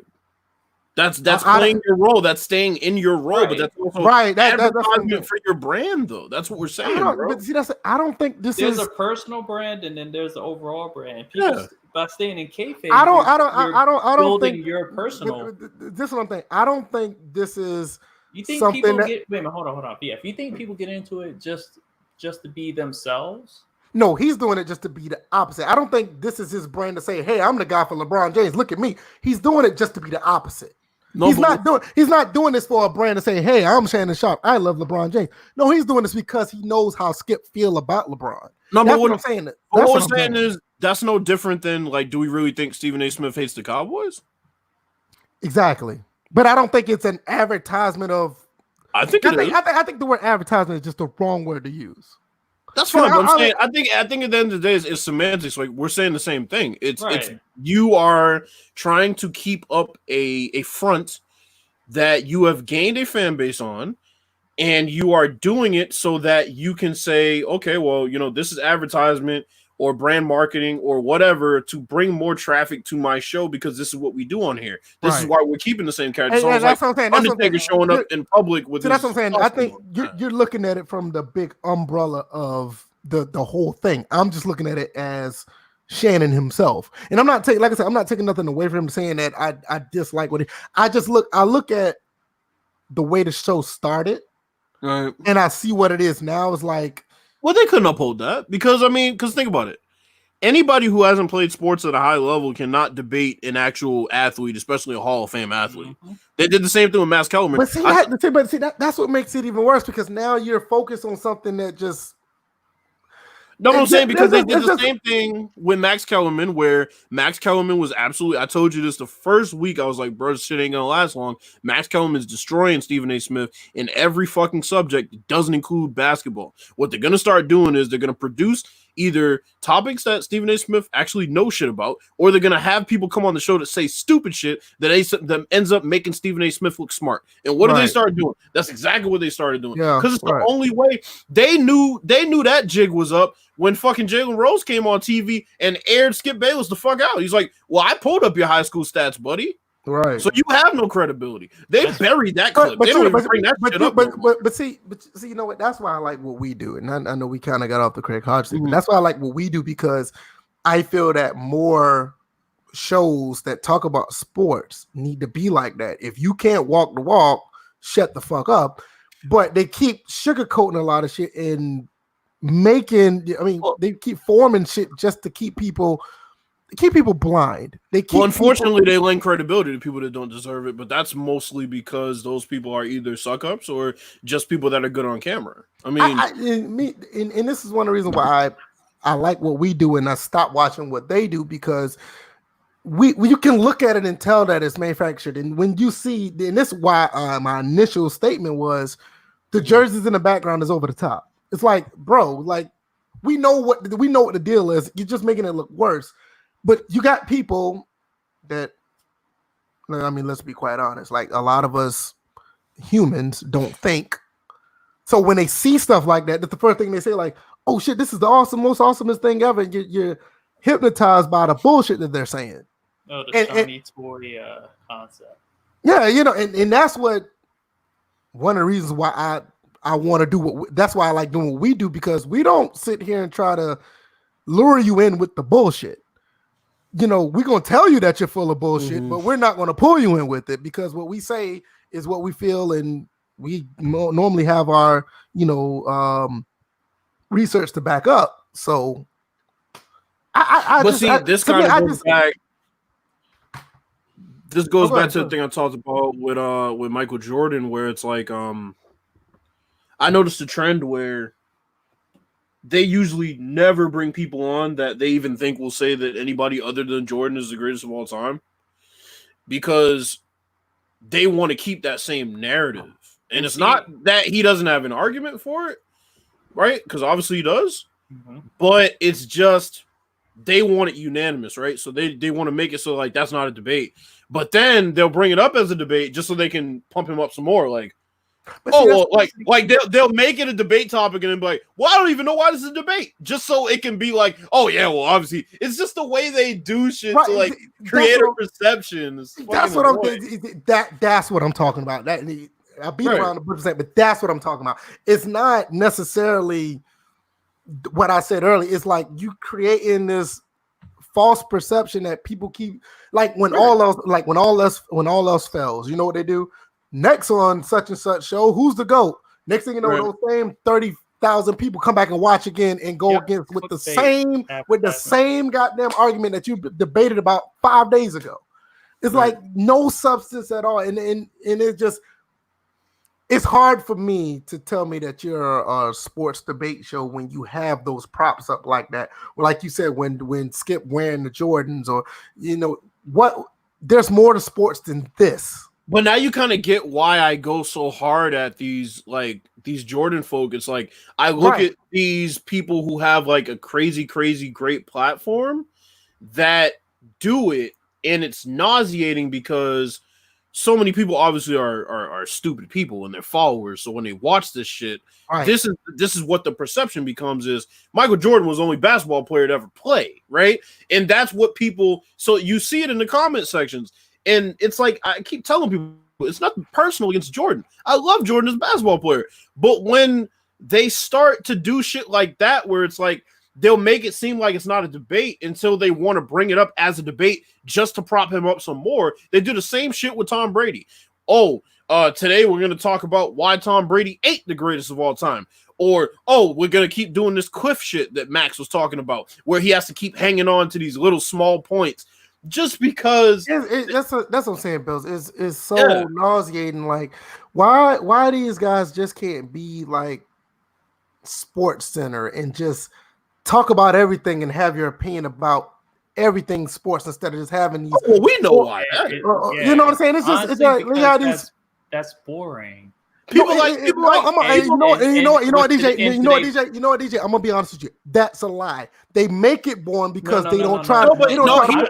He agrees with you, but he's saying like to the casual person. Yeah, it's boring to them. But that's another thing. It's not the shiny new toy. It's not the exciting. It's not popping.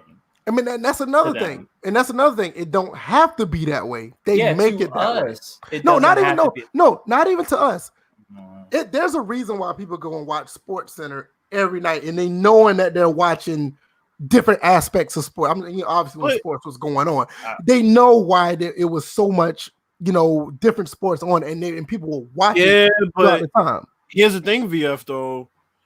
Unfortunately, sports and really everything entertainment always flourishes more when there's one guy to attribute it to. Back it up. The problem is sports has turned into more of an entertainment aspect than a sports aspect. No, but still, even then, marketing is always better when it's one person at the top and everybody else trying to get. So that's why. And I mean, shit, if you look at, you look at the other thing, it's like, people have been doing that with marketing forever, pitting one thing against the other, pitting one person against the other. It's like, that's what sells, unfortunately. People love opposition. People love arguing. They love debating. That's just... And I'm totally with that. That's why I said that I'm all for that. The problem is it's the same things we're arguing about. No, but I'm saying but people don't like straight up debates. They want some type of theatrics with it because, unfortunately, on a debate show, it's not fun when everybody agrees. It's not. No. I'm with you on that. The problem is it's the same debate.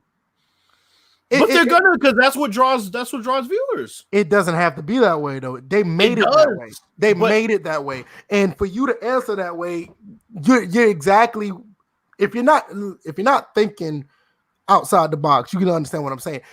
You thinking that's what it is because they made it this way for the past few years. It doesn't have to be that way. They chose it that way, and in all sense of things, if you push something on somebody enough, people will think that's what it's supposed to be, and they'll take it for what it is. Like, for instance, this whole LeBron James Jordan debate, they pushed it on us so much, people just flock to it because it's pushed on them so much. Well, here's the unfortunate thing, though, VF. It has to be that way for this simple reason. People bitch all the time about not wanting to see LeBron on SportsCenter, but they still watch. They bitch about the Lakers being on TV. The reason it's like that is because people are conditioned, and it's just like I say. Exactly. I agree with that. But the thing is, it's like it's not just the companies that are doing it; it's the people that are allowing themselves to be that way. It's almost like listening to a song that you fucking hate for weeks and weeks and weeks, and all of a sudden it just starts to grow on you because it's like, fuck, like I hear this song so much, but you start to find these little things in it that you unfortunately start to like. Okay. And with that being said, but who's pushing the song? Is it the radio station, or are you putting it on your radio? Both people. Because but now you see what I'm kind of saying. It's like, but if you don't turn it off, then you're no better. That's what I'm saying. It's like they're conditioning to because that's all you see. But if they turn it off, like basketball or like football is way more. It's much more than Dak's contract. Football is much bigger than if Wentz is going to get hurt again. You got other teams that actually can be. It can be interesting if they make it interesting, and it's not hard because the sport sells itself. But they choose not to do that. Well, that's the problem that I have. But let me ask you this question: if we came next week and talked 2 hours about FIFA, would anybody give a fuck? It depends on shit. What the fuck you talking about? We talented. We make that shit. We make people watch. Nah, it's not always the case, bro. Fuck you. I can do it. Yeah, you got to think about it. I got the talent. Goddamn it. I don't care what y'all say. But you got to look at it not from an inside-out perspective. I personally think First and Framerates could talk about anything, and these people come and listen and laugh and have a good time. Go ahead. I personally believe that. Yeah, but you definitely have to look at it from an outside in perspective when it comes to what folks will and will not listen to, what they like or dislike or whatnot. So I'm like, that's a lot. I'm like, we're confident in what we do, but we're not that. I wouldn't border on the line of arrogance. I'm not being arrogant. I didn't say. Wait, hold up. It's not, I didn't say you. I said I'm not going to go the route of arrogance. I'm not saying that that's what you're doing. I'm saying that anything that got to do with sports and sports gaming, we'll put this on this platform, and I know our listeners will listen and have a good time. But it's almost, but the thing is, VF, it's like Vince McMahon thinking he can make a star out of anybody. He tried it with Jeff Hardy. Jeff Hardy didn't work. I mean, as much as people bitched about Austin went away, and they're like, "Fuck, where's Austin?" Like, and that's just how it is. Yeah, and it's the thing that with Vince McMahon, it's like, oh, all my ideas are really good, but turns out that those ideas were good at a certain time period. Those ideas may not stick like they used to. So you have to look at it from the outside in instead of inside out. So when they walk a slippery slope, honestly, they really do. Of do we get more dynamic, or do we continue to cater to casuals and keep showing LeBron and Stephen Curry highlights and keep talking about the Cowboys? Yeah, I think Daniel and Obi-Wan said it best. I mean, they're basically selling the product, and I think when you really look at these shows, I think it just comes to a point where I'm looking at the shows different now. I don't think that these are necessarily sports shows anymore. And I think I got to get out that mindset thinking that these are sports shows that are actually talking about sports. I think they're talking about people that are in sports. I don't think they're necessarily talking about sports anymore. It's just like looking at the mainstream media. They don't just report the news anymore, which is now really their biggest detriment. Is that right? Well, right. That's my feeling. Is their biggest detriment. No, I agree. I agree with you. I agree with you with that. So yeah, you look at the sports media. It's about stories, characters, drama. But when you say that, DJ, you don't think that there's other stories in other teams? No. I'm just saying that's what the overall aspect of looking at sports is. It seems like it's more geared towards now versus what it was then. Like when we were growing up, just playing the sport, people would flock to it. It sold itself, like you said. It still can too. I totally believe that it still can. But here's the thing: we are now the hardcore base of that sport. They know they can pull you in with just the sport. They're trying to expand beyond the hardcore case. We run into this with video games. We run into this with movies. I believe and like I said, the mainstream media is even doing that. It's an outreach to beyond the hardcore base. They want more. It's greed. It's a huge form of greed that media outlets, sports organizations, leagues, want more. Let's talk about and more money at the end of the day. I kind of get what you said. I just don't think that. Let's talk about this. I'll put it like this. I don't think that they're trying to grab casual people to the sports. I think they're. That's the only crowd left. No, I think they're grabbing people who may not be into sports as much as we think we are. I don't even think they're casual sports fans. I think they just like to hear about. That's exactly what casuals are. No. Casual people are people that are just watch the sports and actually enjoy the sports and want to hear about these people.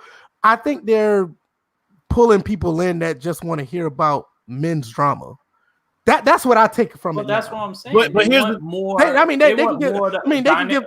They can give diverse audience. Yeah, they can give two shits about an upcoming basketball team right now. Let's talk about this though. Okay, here's another caveat. In my opinion, I think half the issue is that, and I said this before, when you have motherfuckers that never play sports, automatically right away, it takes away most of the credibility from the conversation about sports. So they almost have to create it into a drama fest, right? Because if they don't, then they kind of like, they have no idea what they're talking about. For example, Gotcha. Okay, inside the NBA is a perfect example. Everybody except Ernie Johnson, right? Ernie Johnson never leaves his lane. He got Kenny Smith, he got Shaq, and he got Charles Barkley. And whenever they have guests on or whatever, it's always, it's always very knowledgeable what's coming from those two. Well, those three guys. Three. But the issue is, even they do stupid shit to bring casual fans in that don't give a fuck about the shit that you're talking about. And half the time, Shaq does still play contrarian just for the sake of doing it, because if they all agreed, nobody would watch. I don't think it's about. It's unfortunate. No, I don't think it's the debate side that I'm talking about. The agree to disagree thing or being a contrarian. I don't think that's the problem. I think it's the way they go about it. Like what you're saying with Inside the NBA, I think they do a phenomenal job because they're bringing real knowledge. And we can say why, because they have played the game or whatever, and I understand that. And you're going to have some type of comedic factor to it to bring people in, not even just casuals. You want your hardcores to crack a smile every now and then. I get that. But what I'm saying, comparing them to comparing what we're talking about, that's almost like apples and oranges, because what they do is mild. What the other ones do is way over the. No, but what we're saying is it's the formula though. That too. Right. The formula is like, regardless of how much knowledge and how much great shit you talk about, that's a great and question. how it's like regardless, at the end of the day, you still got to throw some stupid shit in for other people to watch. It's almost like me. I cannot go platinum and keep going platinum over and over again, just making straight up R&B anymore. It's not gonna work. I have to have a club song on there. I'm gonna probably eventually gonna have to do a song with a famous rapper like Drake or something like that, right? I mean, but this is the thing, Bills. The art of making music is the core of that, and you're making good music, regardless if it's R&B. Regardless if it's R&B or rap, the art of making music is making good music. Regardless. But the thing is, he'll have a hardcore following that understand that. It's the others that just this is the catchy beat. I'll have a horse. Who's that also rapping on and then they'll be attracted to his music, but they'll catch them. The people that are not hardcore following Bills. I get that, but what I'm saying is Bills is not going to stray off and do some dumbass interlude on the side of his album. No, but what I'm saying is, if I go straight up R&B, I'm cutting out 90% of everybody else. So he has to be flexible. So that's what I'm saying. When it comes to the art of music, like I said, when it comes to art of music, you're doing R&B or you doing like a rap or a club song or something. Me personally, I find that all inclusive to your creativity. What I'm saying is when you go out of that and try to do something that you're not, that's the problem I have. Like if you do some jokey type shit on the next couple of tracks, start cracking jokes and shit on a track or something. That's what I'm talking about. Compared to you just the art of you making music. It doesn't matter if it's R&B, country, or whatever the case may be. Beautiful music is beautiful music, especially if you have your creativity behind it. No, but my thing is you going outside of that to do something to pull crazy things in. Nah, but what I'm saying, but this is what I'm saying though. What I'm saying is like, at the end of the day, like when we're talking about, like I just brought up Inside the NBA, it's like for me, I can do all the R&B I want, but at the end of the day, I my ceiling is lower automatically. So ESPN ceiling will be lower automatically from not just from not showing LeBron every hour, from not showing Steph Curry, from not talking about the Cowboys. Automatically, they're cutting out people that they need. So that's what I'm saying. Like, if I just do R&B, it's like, and see, that's what I get what you're saying. But see, that's what I'm saying. This is where it's no fault of the fans. They push this on the fans. That's what I'm saying. It's not where a situation say like, because you got to understand, people who watch ESPN or Fox or whatever, or Fox Sports, you have people from all over the country that watches this. Everybody's not one set of fans. It's like all these people are not just Cowboy fans watching this. Everybody is not just a LeBron fan or a Jordan fan. You have people in LA who actually like the Chargers or they actually like the Rams. And you have people in like you, DJ, you're in DC. People actually like DC, like the Redskins. But when you cut on these shows, they're not catering to you.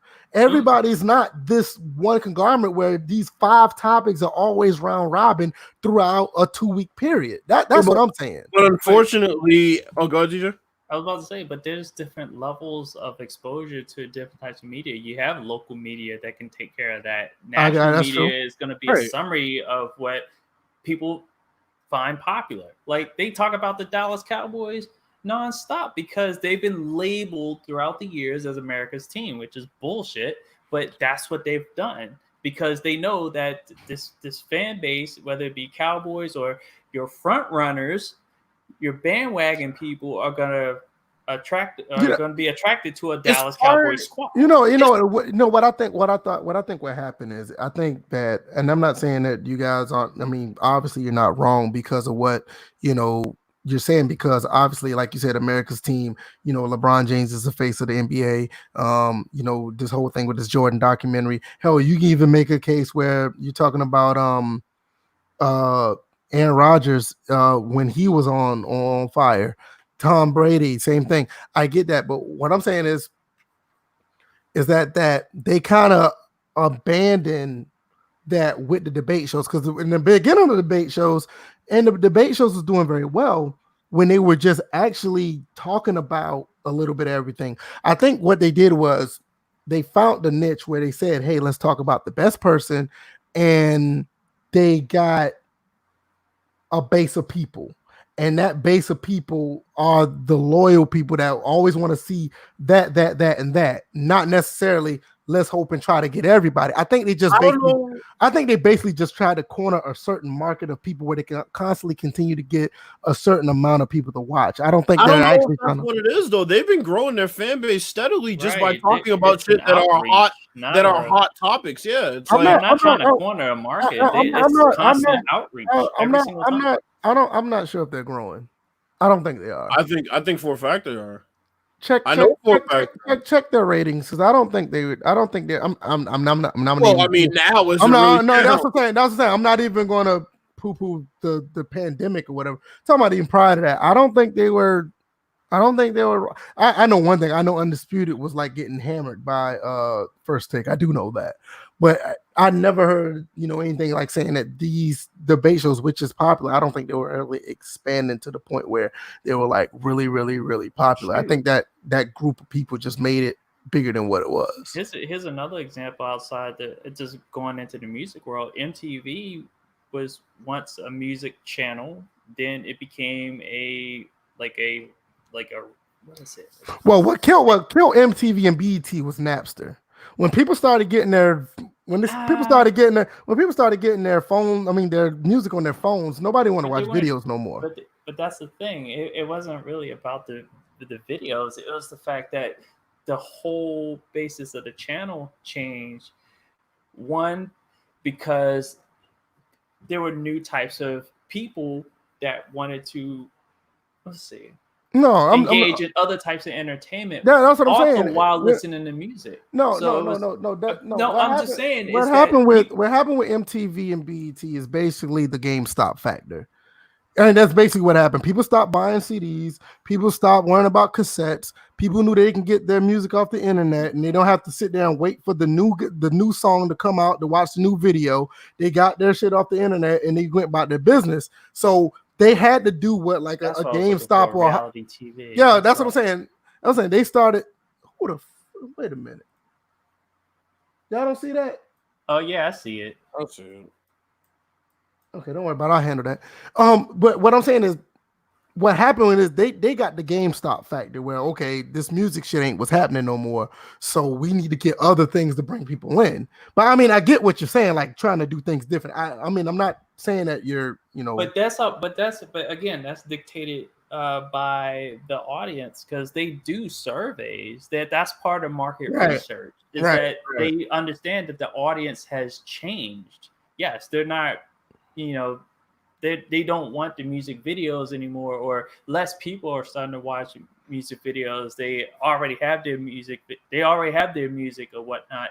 But then at the same time, the type of entertainment, the medium changed. They wanted something that had a little bit of they had stories. They definitely took advantage of the I keep on forgetting the words. I have the reality TV. That's what I was looking for. I got a question up here by Daniel Daly, and I think this is a real good question. He said, where'd it go? Oh, he said, well, should there be a show from a fan's perspective? Because that's where I'm at. Dude, you're listening to him right now. I don't think this should be a mainstream show from a fan's perspective, because then the credibility of the people that are on there will always be in question. You know, like those what people. we're doing, we're not backed by like a giant media corporation that could possibly filter our content. And you know what? And I think at the end of the day, that's really the problem right there. The big conglomerate making this happen. And me, it irks my nerves. It's just something that I just can't. I still can't get, like, the fuck, like, because I'm more of a free spirit when it comes to creativity. I'd rather have my own creativity and be broke instead of going on these shows and talking bullshit and have money. People may think I'm crazy by saying that, but I totally believe that. I cannot. And I know my wife will probably kill me when I say this. I don't care how much millions of dollars that they give me. I cannot stand in front of a camera and do what they do and get paid and be something that I'm not. I'd rather work hard and speak my mind right here. Sure, most of the time they're reading off a teleprompter anyway. Right. You see what I'm saying? That's the main reason why they can talk the way they can talk without missing a step, without stuttering and stammering like most of us do when we naturally talk. But I'd rather stutter and stammer and show you guys I can't read it sometimes because I know the shit that I'm coming out my mouth is genuine. Instead of trying to tell some motherfucker that, you know, somebody is the GOAT because this, and that. I'm going to tell you, like, straight up, this is who I rock with, and that's fine. If you don't like it, that's cool. But the thing is, like, when you talked about the big conglomerate, I mean, it's like I keep telling people, there's a reason why the Grammy Awards don't have a fan vote. Mm-hmm. That's true. If you left it up to motherfuckers who don't know shit, even if it's agendas in a boardroom, which it is, that's better than a fan vote, because then it's like the tale of two sides. It's like two extremes. It's either experts but they have a crazy bias, or fans who don't know shit. And you know, to anybody listening that's gonna end up buying my music, I'm sorry, but yeah, y'all are fans, but that's exactly what y'all are. And I appreciate fans, but don't try to verge into the side of expertise, because you don't have that. You don't, like, I'm sorry, but like, it's no different than wrestling fans who were. The thing about that, Bill, is if you're a fan that try to bring your opinion to at least have some logic behind it, because we're no experts by any means, but we know what we bring to the table when we talk. Because, like, one thing I like about us, we're just like the people that listen to us. We're no bigger than them, but we give out our honest opinion about things because I feel like anybody who will listen to us can honestly relate to us. We're not no dog and pony show like the shit that I was just talking about. We're going to give it to you straight up. And I think I would like to see that out of a big conglomerate. No, but what I'm saying is, like, okay, like the music thing, for example, there are a lot of people who listen to music and, you know, they think that they, just by listening to music for years, know about music. But unfortunately, a lot of songs that people call bad aren't really bad songs. They just don't like them. It might just not be their type of music. But a bad song, there are a lot of elements that go into a bad song. But Bill, this is just like what I was telling you about what you do with your music. Like, the level of creativity is what makes the song beautiful, not because of what you're hearing. Now, what you may hear may not be pleasant to your ears, but if you actually sit down and listen to what's going on or listen to what's being said, there's a lot of music that people think that's quote unquote bad is actually really good. But also, unfortunately, the standards of a bad song are industry standards. So, for example, people might not right. No, because it's like, okay, like industry standards, they're very specific. So, you know, there are certain things that you just have to have in the song. There's a certain way it has to be aligned, and all these different things that make it so that it's good song or bad song. But a lot of people say bad song, and they'll say it, oh, well, you know, I didn't like the way this sounded. But like and good or bad are two completely different things. It's like, I could not like Karl Malone, or I could not like the way his jump shot looks, but I can't deny, like, based on the standards of basketball, he's a pretty good player. So it's almost the same. It's like, players these days, fans will call them bums, but they don't realize that they're only bums. Like, in reference to other great athletes, right? So it's like a line that we have to draw there because fans unfortunately don't know their place, and this is in all walks of life. Right. So the thing is, that's where I blame the fans, is when the fans think that they know more than the people who actually are producing these shows, producing these albums, playing the sport. That's where it's like, nah, I can blame the fans for some of the shit they say, because quite frankly, it's like, yeah, it could be logical to us, but at the end of the day, there's a lot of shit that's over our heads. There's a lot of shit. Right. Especially when you're talking about drawing money, man. Yeah, you know, and at the end of the day, I mean, we all said this earlier, you know, shout out to Obi, shout out to Daniel, shout out to anybody else who actually, you know, added their 2 cents. It's basically, that's what it is. At the end of the day, it boils down to money. And me, when I tell you guys that I do this shit, I mean, don't get me wrong, I would love to get paid for this one day. I'm not joking when I say that. But when I say I have a passion for doing what I do, I really do. I would literally do this shit for free. You know, I would really sit here and talk with people and do a podcast for free, because my thing is, I love talking sports. I love talking gaming. I mean, I love talking about, you know, having social commentary. I just like talking and picking people's brain and learning something from the next person I talk to. Mm-hmm. What I don't like is when from the initial thing, what I was talking about, which, you know, this turned into a big conversation with itself. I may even cut this and turn this into another episode within itself. Mm-hmm. But what I don't like is when people bastardize that level of, you know, organic thought process, when they bastardize it and turn it into something like that. Right. That's what, and I think that's what it all boils down to. When you do that, you're corrupting something that is actually honest, pure, and something that you can't, to be honest, you can't put a price tag on something like that. Yeah, you can't put a price tag on somebody giving you their honest thoughts and opinions with the level of intelligence behind it. And that's another reason why I say this podcast is raw, uncut, and uncensored, because we're going to tell you straight up, there's nobody behind us telling us, and I wouldn't even put us in a position to have anybody tell us exactly what to say. It's like, look, we're going to make our... Unfortunately, if we're going to get paid, that shit might have to end up happening. It happens to all the best ones, man. It's unfortunate. One day I'm going to talk to you about that. I disagree with that, but I'll talk to you about that one day. I just with sponsorships. I know that much. Right. It's like, just my thing is, I can't see myself doing it. I have to be straight up. I have to be straight up honest. Now, me, I'm not hurting for money. I'm not doing this for money. I'm not doing this to say, hey guys, I'm trying to, you know, feed my family. I'm not doing that, but I'm not going to say that I'm not going to pursue it. You know, I mean, it comes with the territory if you can. Of income is always, you know, yeah. But it's not like I'm not trying to do this shit to get rich. I'm not doing this shit to feed my family. I'm not doing anything like that. Well, this right here, this is something that, you know, doesn't feel like a chore, doesn't feel like a job. You can literally, it's about 2 hours twice a week that you could just throw all your energy into and have fun and let the money follow on its own. I agree, DJ, and I feel like if it's going to happen, it's going to happen. If it's meant to happen, it's meant to happen, because this is always, I mean, one day I will explain it, because because right now we need to wrap this up. It's like 10:46. I don't know if you have to go to work in the morning. No, I don't. Bill's probably gonna fall asleep in a few.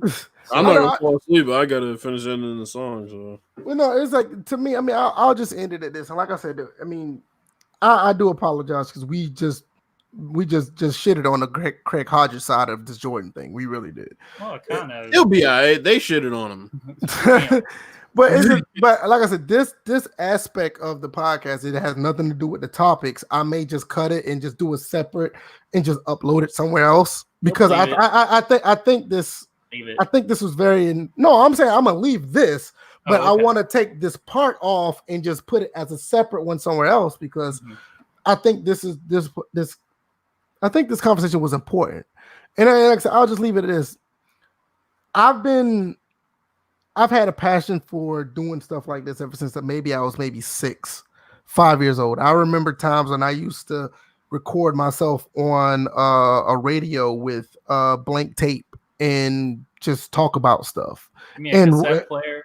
Yeah, a cassette player, and just. I was about to say, how you do it on radio? No, on a radio with the tape. That's what I'm saying. On the radio with the tape. Player, like yeah, and